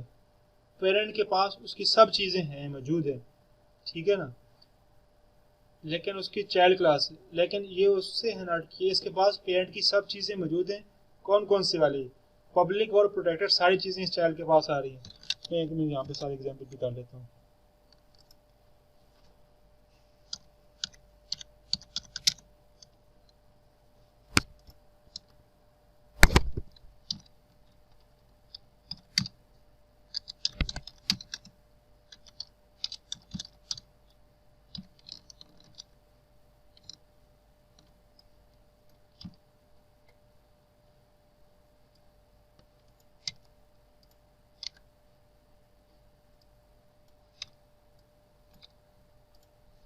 ठीक है, अभी हमारे पास 2 मेंबर हैं एनिमल क्लास में। अब हम क्या करते हैं, हम एक चीज़ और भी आपने देखनी है कि ये जो हमारे पास इसकी जब चाइल्ड क्लास हम बनाएंगे तो उसमें हम इसका पेरेंट क्लास का ऑब्जेक्ट क्रिएट किए, हम इसको एक्सेस करेंगे। ऑब्जेक्ट क्रिएट किए, सपोज हम डायरेक्ट यहीं पे इसको हम 2 मेथड बनाते हैं।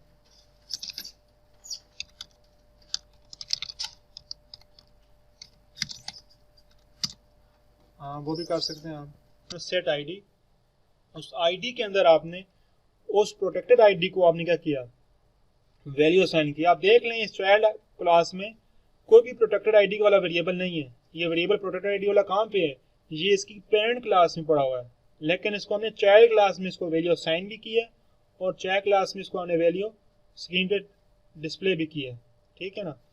और मेन से हमने चाइल्ड का ऑब्जेक्ट बनाया, हमने पेरेंट का ऑब्जेक्ट नहीं बनाया।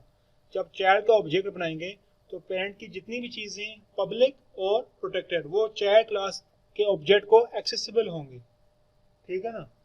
चाइल्ड क्लास के ऑब्जेक्ट को क्या होंगी, एक्सेसिबल होंगी। प्रोटेक्टेड जो है वो चाइल्ड क्लास के अंदर एक्सेसिबल होगा, लेकिन जो पब्लिक है वो तो मेन के बाहर भी उसको ऑब्जेक्ट के थ्रू एक्सेस कर सकते हैं।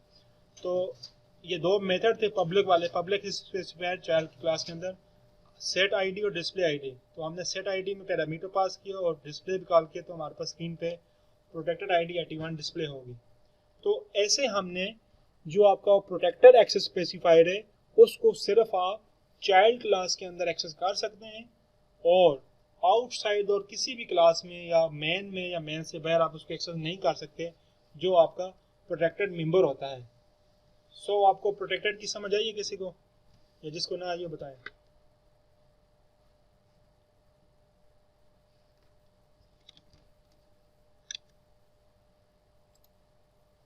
शर्जील एक्सप्लेन करें ऐसे नहीं, आपके मेथड होते हैं, मैं बताता हूँ आपको, थोड़ा सा और एक्सप्लेन कर देता हूँ मैं।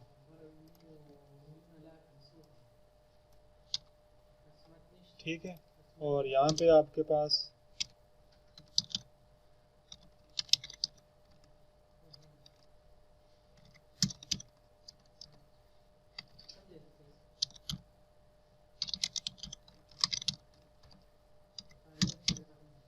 अब ये जो आपके पास नेम और कलर है, ये आपके मेंबर डेटा मेंबर है,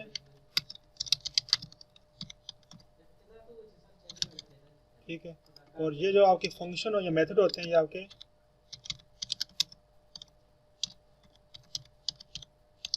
मेंबर फंक्शन होते हैं। जो आपके जितने भी मेथड होंगे वो मेंबर फंक्शन होंगे, और जितनी भी वेरिएबल्स होंगे वो डेटा मेंबर होंगे।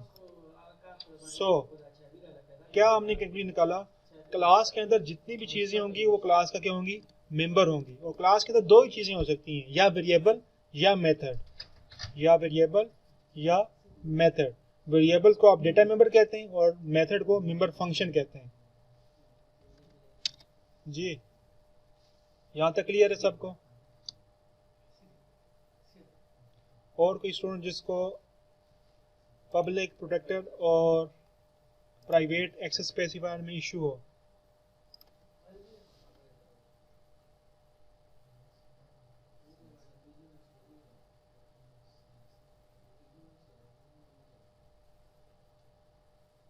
वलीद अकराम, आपने कुछ भी नहीं बोला। Waleed Akram,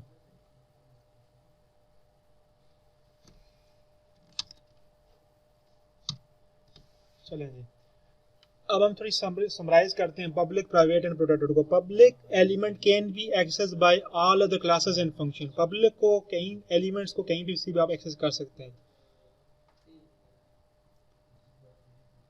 private element can not be access outside the class in which they are declare access by friend class और फंक्शन।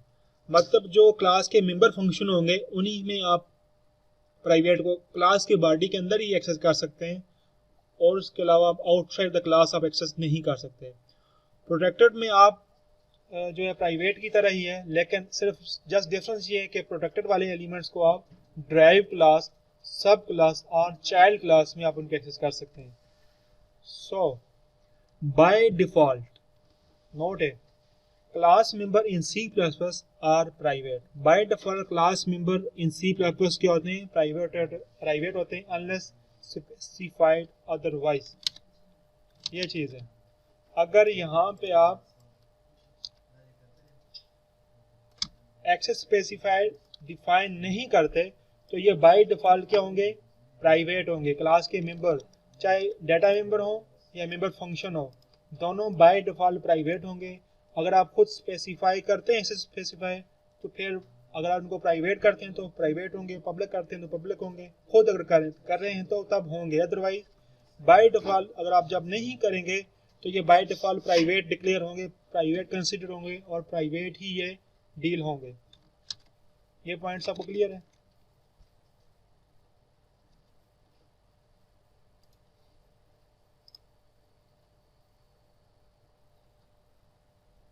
ओके, अब आ जाती है सिंप्लीफाइड समरी। पब्लिक को एक चार्ट आपको डिस्प्ले हो रहा है, इनसाइड द क्लास भी एक्सेस कर सकते हैं, ड्राइव क्लास में भी एक्सेस कर सकते हैं और मेन मेथड के अंदर भी एक्सेस कर सकते हैं। ठीक है, और प्राइवेट को आप सिर्फ in class, on the class में आप एक्सेस कर सकते हैं, ना आप उसको आप ड्राइव क्लास में एक्सेस कर सकते हैं और ना ही आप उसको मेन में एक्सेस कर सकते हैं। ठीक है, और जो आपका प्रोटेक्टेड है, inside the class, derived class, इन दोनों में आप उसको एक्सेस कर सकते हैं, मेन में आप इसको डायरेक्टली एक्सेस नहीं कर सकते। ये चार्ट आपको क्लियर हुआ, ये टेबल?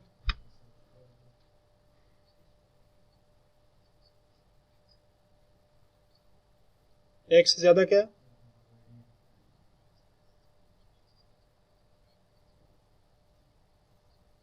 जी जितने भी प्रोटेक्टर आपके पास मेंबर होंगे, 1 हो या 10 हो, आप एक से ज्यादा सब कुछ कर सकते हैं, बस वो प्रोटेक्टेड या पब्लिक होनी चाहिए। तो लेफ्ट साइड पे आपको कुछ ग्राफ नजर आ रहा है, पब्लिक से लेके प्राइवेट तक। ठीक है, एक्सेसिबिलिटी लेवल है, पब्लिक से आप प्राइवेट की तरफ जाते हैं तो आपकी रिस्ट्रिक्शन ऐड होती जाती है।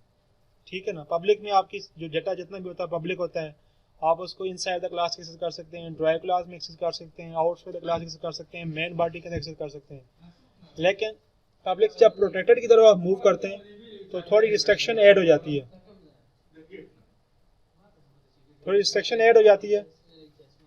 और इसमें आप मेन के अंदर एक्सेस नहीं कर सकते, इन क्लास और ड्राइव क्लास में आप एक्सेस कर सकते हैं। और जब आप प्राइवेट वाले मोड पे चले जाते हैं तो आप जस्ट इनसाइड द क्लास ही आप उसको एक्सेस कर सकते हैं, ना आप उसको आप ड्राइव क्लास में एक्सेस कर सकते हैं और नहीं उसको आप मेन में कर सकते हैं। जी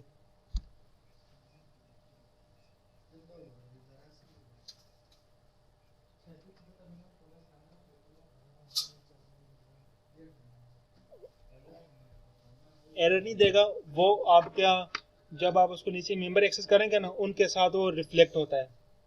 जब उसके इसको हमने एग्जांपल एक देखी थी,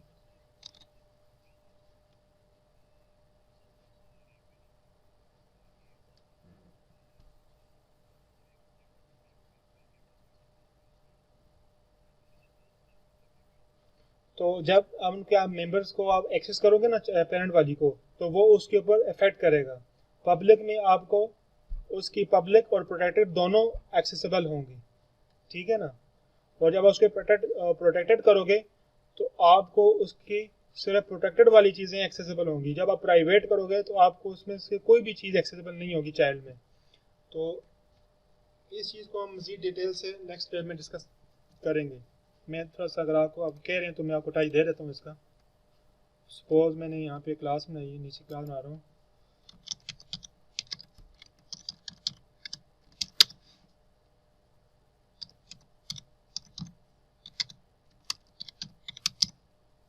जब हम पब्लिक लिखेंगे तो इसके अंदर पब्लिक और प्रोटेक्टेड दोनों चीज़ें जो हैं लाइन वाली क्लास में एक्सेसिबल होंगी। जब इसको आप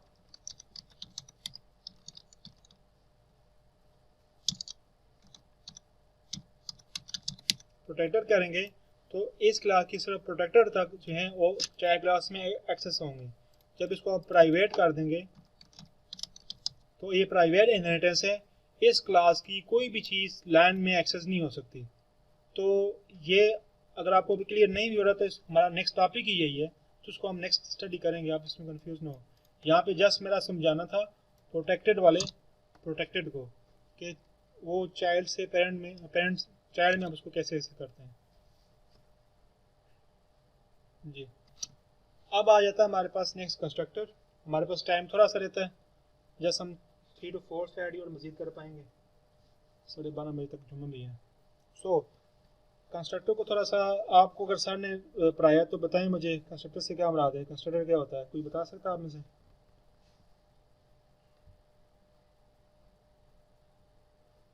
what is constructor?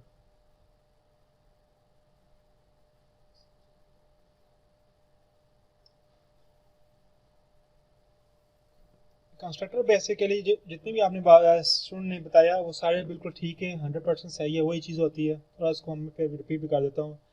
Constructor is special method that implicitly invoked, वो इम्प्लिसिटली ऑटोमेटिकली इन्वोक से आप कह सकते हैं होता है जब कोई भी आपका ऑब्जेक्ट क्रिएट होता है।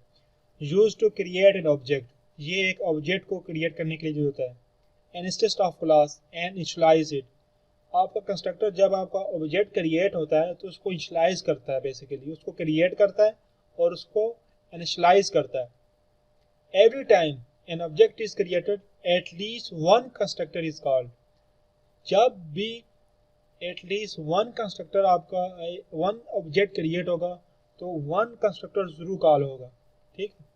It is special member function having same name as class name and is used to initialize the object, ये स्पेशल मेंबर फंक्शन होता है ऑफ क्लास, और जो क्लास का नेम होता है वही कंस्ट्रक्टर का नेम होता है। क्लास का जो भी नेम होगा कंस्ट्रक्टर का वही नेम होगा।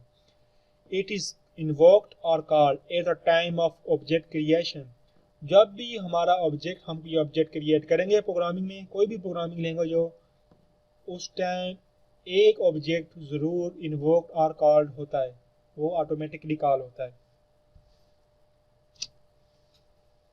Eight constructor construct values, provide data for object, जी नहीं, फिर कॉल नहीं होगा, प्राइवेट नहीं होगा। अगर आप कंस्ट्रक्टर को आप पब्लिक रखेंगे तो तब कॉल होगा ऑब्जेक्ट क्रिएट।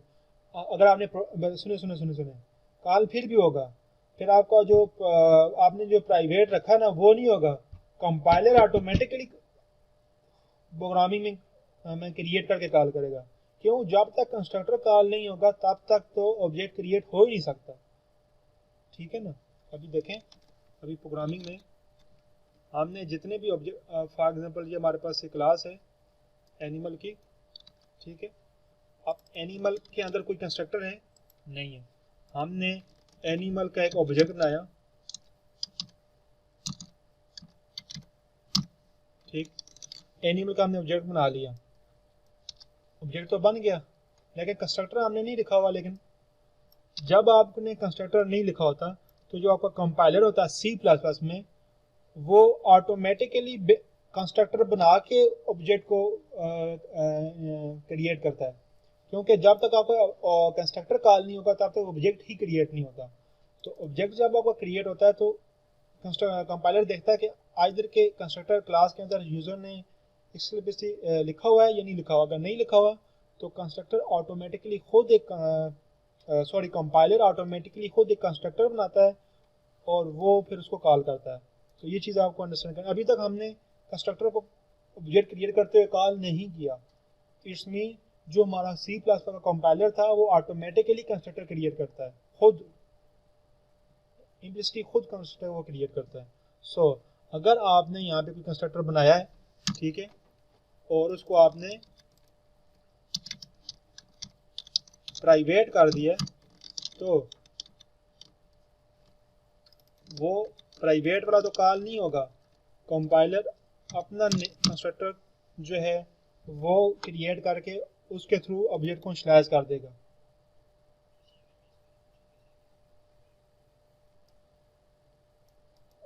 आप उसको इस क्लास के अंदर भी यूज़ कर सकते हैं, जो क्लास है आप उसको आउटसाइड क्लास यूज़ नहीं कर सकते, इस क्लास के अंदर आप यूज़ कर सकते हैं।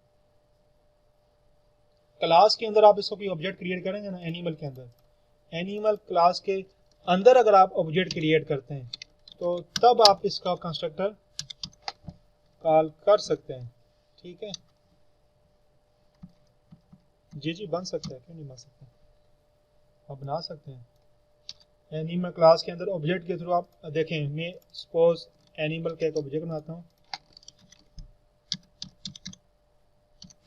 ठीक है,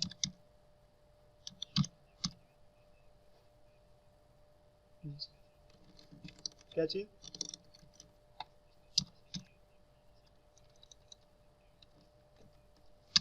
ये आप कभी कभार ये होता है कि वैसे ये बेस्ट टेक्निक नहीं है, क्योंकि क्लास के अंदर आपको सारी चीज़ें एक्सेस हैं, तो फिर आप एक नया ऑब्जेक्ट आप बनाते हो और जब नया ऑब्जेक्ट बनता है तो उसके फिर नई मेमोरी लोकेट होती है, आपकी मेमोरी यूटिलाइजेशन बहुत ज़्यादा हो जाती है।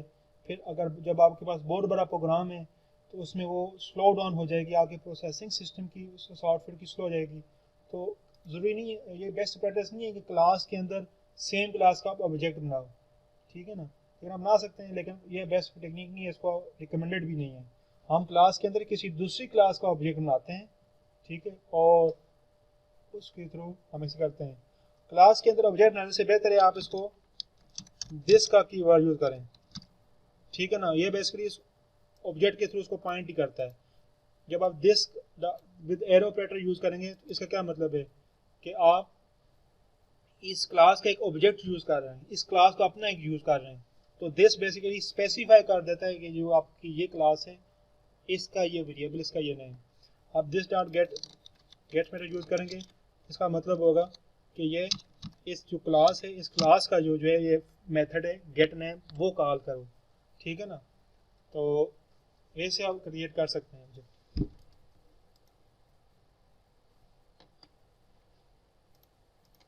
So can have parameter list or argument. Constructor provide data for object, data is called constructor. Construct का मतलब होता है वैल्यू, मतलब हमें कुछ चीज़ कंस्ट्रक्ट करनी है तो कंस्ट्रक्टर बेसिकली ऑब्जेक्ट को वैल्यू प्रोवाइड करता है, इसलिए हम इसको कंस्ट्रक्टर करते हैं।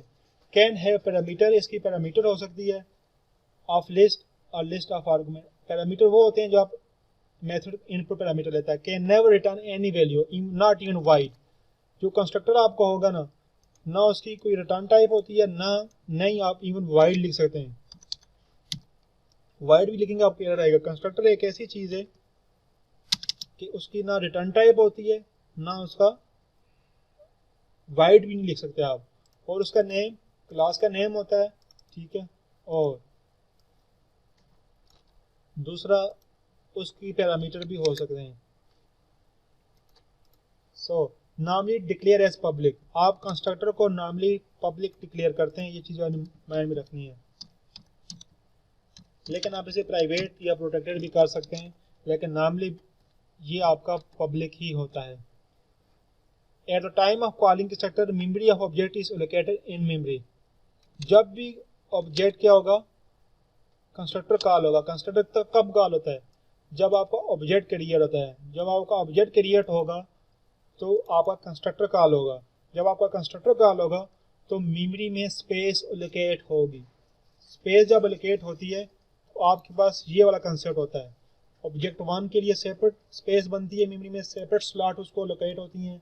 और दूसरा अगर आपने ऑब्जेक्ट नहीं उसके लिए सेपरेट स्लॉट लोकेट होती हैं। अगर आपने कोई तीसरा ऑब्जेक्ट नहीं उसके लिए सेपरेट स्लॉट लोकेट होती हैं। ठीक है ना। It is called default constructor if there is no constructor available in the class. अगर क्लास के अंदर कोई भी कंस्ट्रक्टर अवेलेबल नहीं है, फॉर एग्जांपल ये कंस्ट्रक्टर हमारा नहीं है और हमने यहाँ पे ऑब्जेक्ट बनाया है, तो फिर डिफॉल्ट कंस्ट्रक्टर ऑटोमेटिकली कॉल होगा।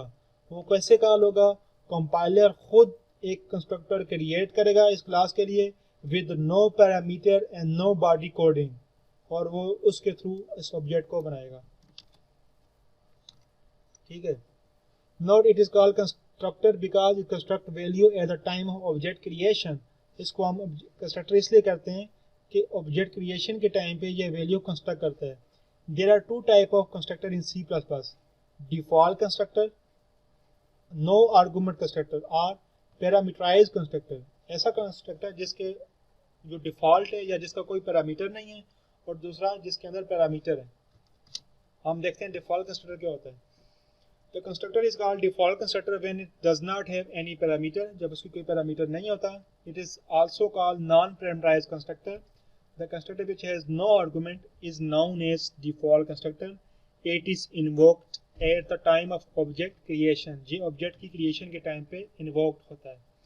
Note, if we have not defined a constructor in our class, then C++ compiler will automatically create a default constructor with an empty code and no parameter। ठीक है। जब आपके पास class की code में constructor से, ठीक है, इस कोड को लिखें और एक्सप्लेन करें।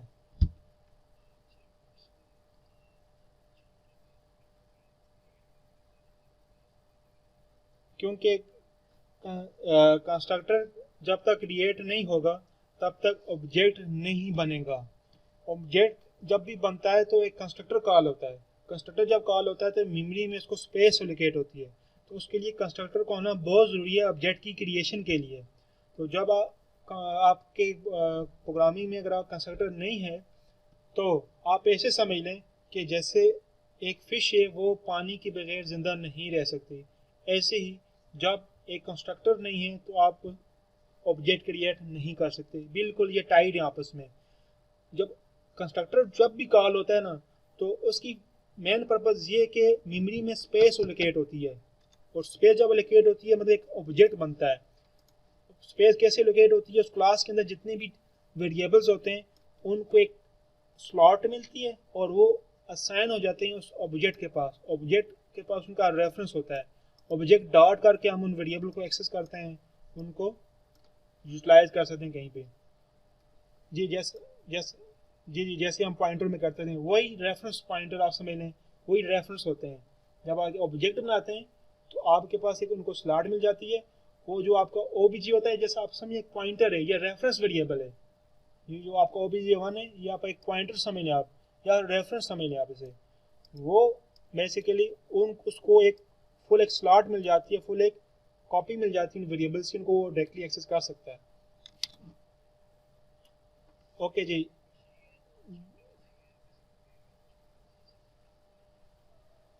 जी जी जी जी जी जी जी जी जी उसको भी हम मैनेज कर सकते हैं।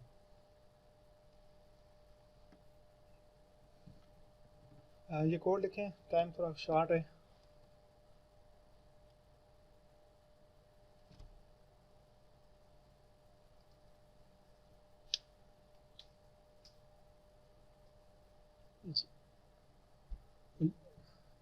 जी जी, दोबारा रिपीट करें, क्या पूछ रहे हैं आप?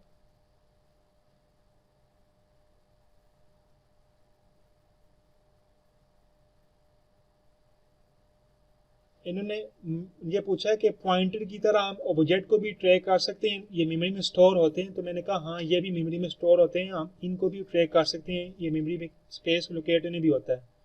उनका पॉइंट ये था। जी जी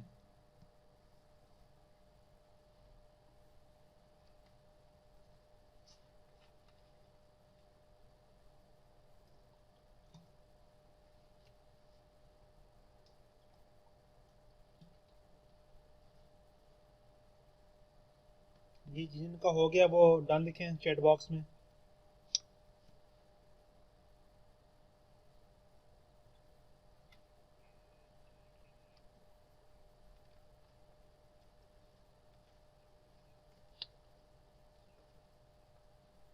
जी, किस चीज़ को स्कैन करूँ?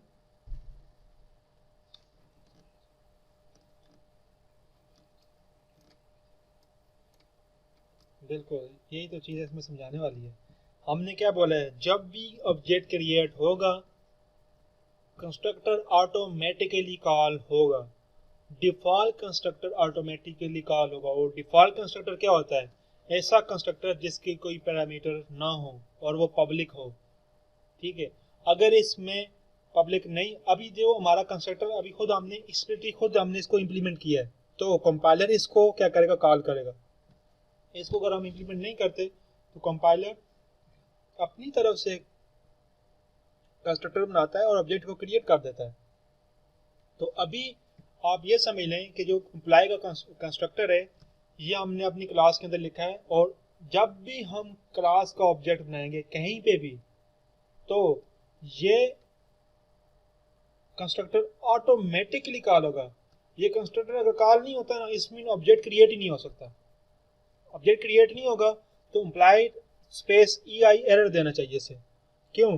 क्यों?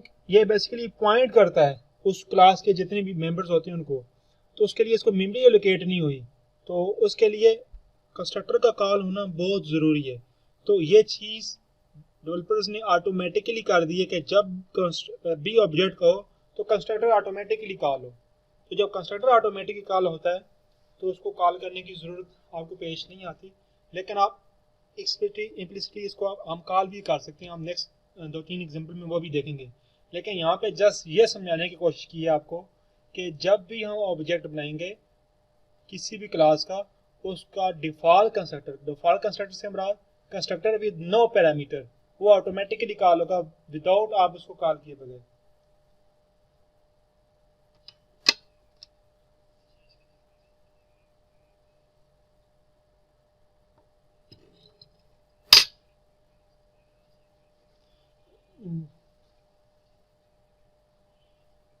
जी, सब कुछ करेगा। आप मुझे अपना कोड भेजें, मैं आपको करके बताता हूँ। अपना कोड चैट बॉक्स में भेजें, मुझे भेजें ना, ये यहाँ पे इस टाइम पिक्चर में।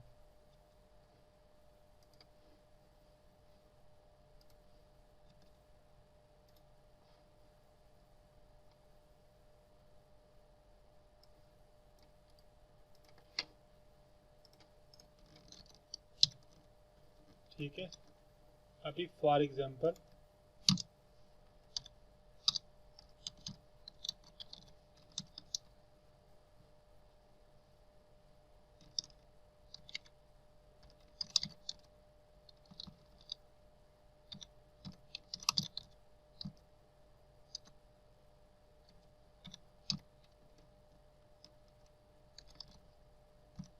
सपोज हमने ये चीज़ की हुई है, और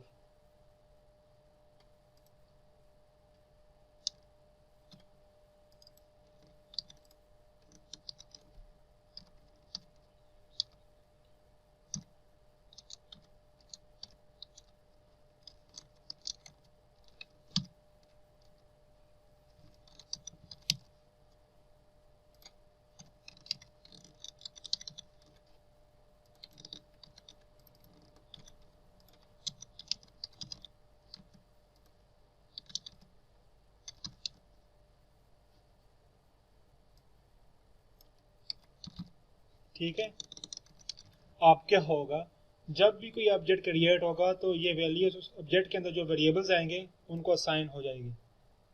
ठीक है, कैसे असाइन होगी इसको थोड़ा हम इस डायग्राम के थ्रू समझें।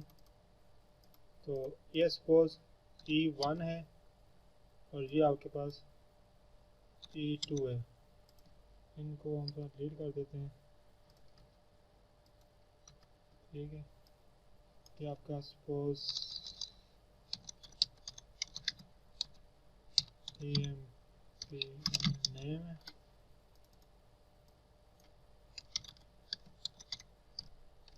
आईडी है।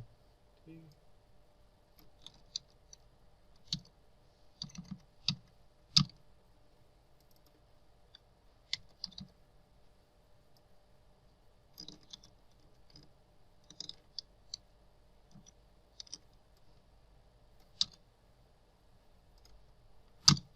अभी दो ऑब्जेक्ट क्रिएट होंगे।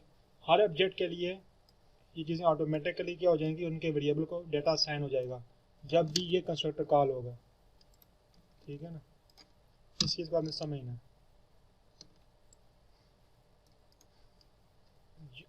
E1 में और E2 में दोनों के पास ये दोनों वेरिएबल्स आएंगे। ठीक है, और उनकी वैल्यूज इस कंस्ट्रक्टर के थ्रू हमने इनको क्या कर दिया, असाइन कर दिए। जी ये पॉइंट क्लियर हुआ है?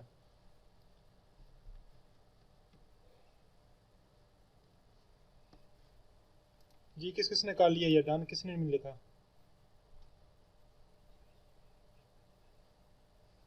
जी जी जी दे सकते हैं उसको हम, वो पैरामीटराइज कंस्ट्रक्टर हो जाएगा, उसको हम आगे कर रहे हैं। इसको रन टाइम पे भी दे सकते हैं, हम पैरामीटर दे सकते हैं उसको। अभी हम डिफ़ॉल्ट कंस्ट्रक्टर को स्टडी कर रहे हैं।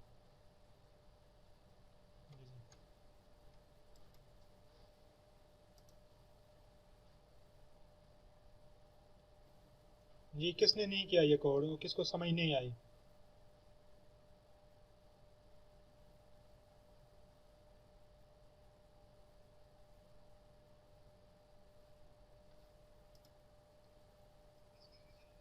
जी जी जी किस किस की आउटपुट यही है, आउटपुट है ये मुझे बताएं।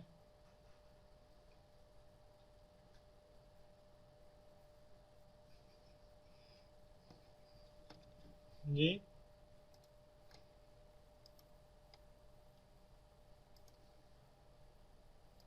ये वाली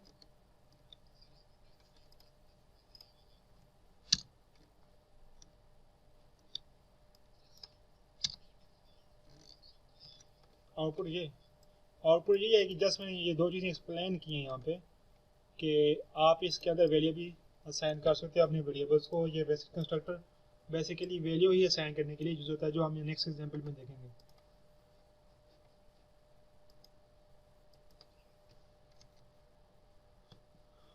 ये एक और कोड है, ये करें आपको इसका और चीज़ें आपको मज़ीद एक्सप्लेन हो जाएंगी इसमें।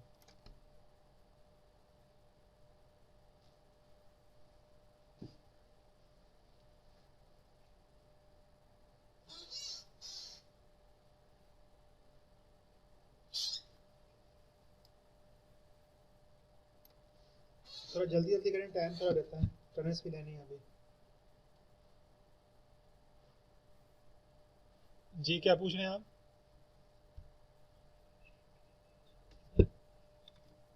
जी जी hash include string dot H.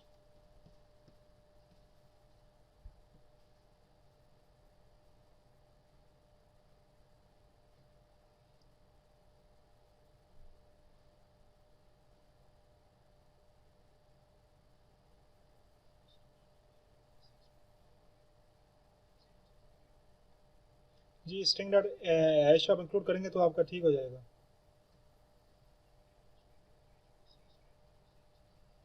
Almost same है, आप ऐड कर लें, शायद आप कोई और चीज़ यूज़ कर रहे हो उसमें इशू होता रहा।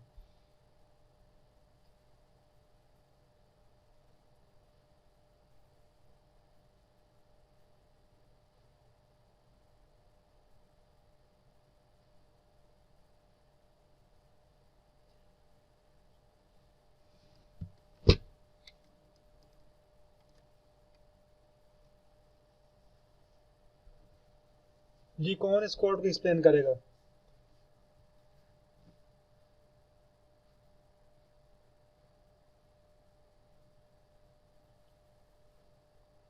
जी करें।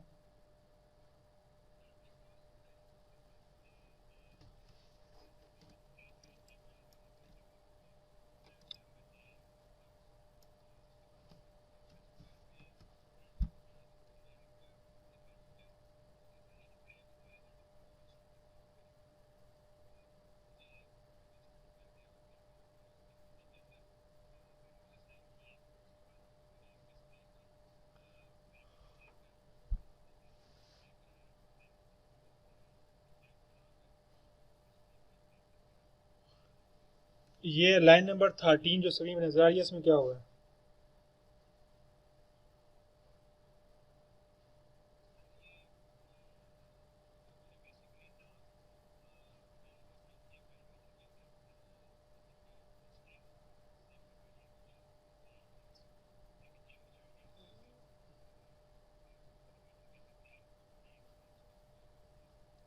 जी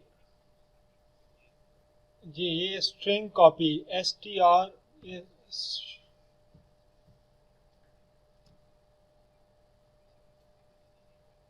जी जी बिल्कुल, ये एक मेथड है, ये एक फंक्शन है जो ऊपर header file string dot H में डिफाइन है। ठीक है, और जी स्ट्रिंग कॉपी आप इसे कहें तो ये बेहतर होगा आपके लिए कि ये स्ट्रिंग को उस वेरिएबल में क्या करता है, कॉपी करता है। ठीक है, अगर आपकी वो तब करेगा जब आपकी वो जो वेरिएबल है वो कैरेक्टर टाइप अरे हो, कैरेक्टर टाइप अरे, तब ये करेगा ये फंक्शन। ठीक हो गया। अच्छा, मुझे मानूर इस कोड को एक्सप्लेन करें। मानूर मुमताज़।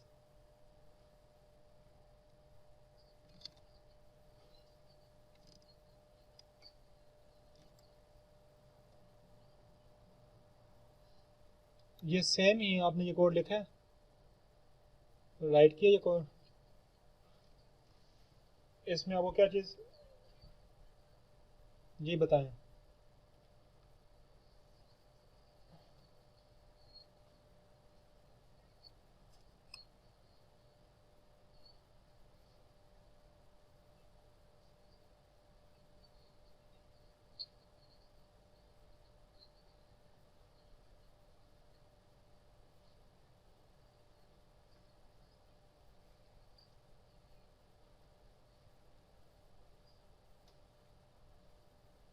को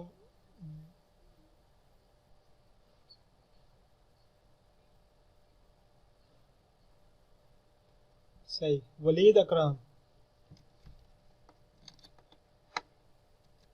वलीद अकराम और जैन इमरान 640।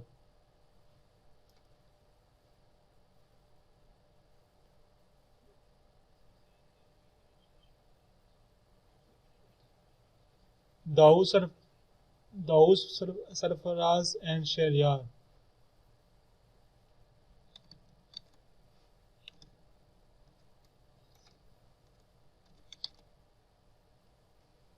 कोड के एक्सप्लेन करें ना, क्या हो रहा है इस कोड में?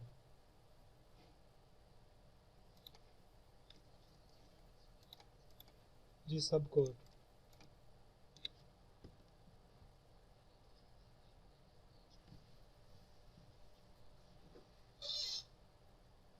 गुड।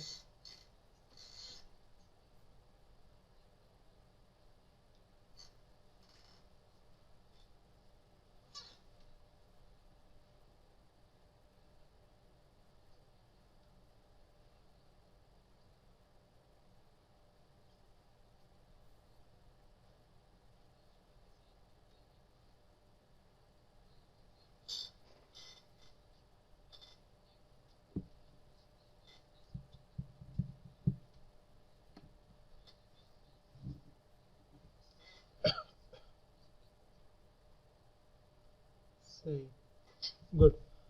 ऐसा कोई स्टूडेंट जिसकी ये आउटपुट ना आई हो जो मेरी आ रही है?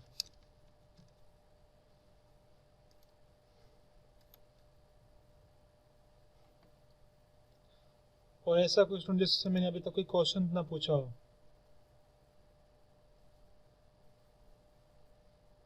दाऊद सरफराज कहाँ पे हैं? दाऊद सरफराज और वलीद अकराम। ये स्टूडेंट जो रिप्लाई नहीं कर रहे इनके लैब के मार्क्स नहीं लगेंगे।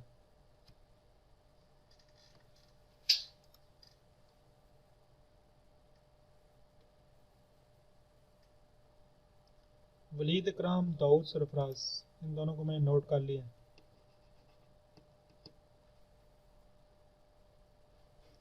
ओके, ऐसे ही स्टूडेंट जो इन्होंने ऑलरेडी स्टूडेंट ने काफ़ी एक्सप्लेन कर दिया, काफ़ी स्टूडेंट ने। हमने इसमें से कंस्ट्रक्टर बनाया और कंस्ट्रक्टर को बेसिकली यहाँ पे हमने किस लिए यूज़ किया है? डिफ़ॉल्ट वैल्यू असाइन करने के लिए। जब हम इसका ऑब्जेक्ट बनाते हैं स्टूडेंट एस, तो इसके जो वेरिएबल होते हैं क्लास के उनको ऑटोमेटिकली ये वैल्यू क्या हो जाती हैं? असाइन हो जाती हैं। और फिर हम स्टूडेंट डॉट डिस्प्ले के थ्रू जब करते हैं तो वो वैल्यू उस मेथड के थ्रू डिस्प्ले हो जाती हैं। अब हमारे पास है पैरामीटराइज कंस्ट्रक्टर, सब चीज़ें वही हैं, थोड़ा सा डिफरेंस है। इस कोड को राइट करें तो फिर हम इसको एक्सप्लेन करते हैं। ये हमारा आखिरी कोड है आज का। हो जाएगा, कोई मसला नहीं। अब राइट करें, नहीं तो लिख लें, थोड़ा सा टच कर लेंगे, बाकी भी हम नेक्स्ट लेयर में एक्सप्लेन कर देंगे इसे।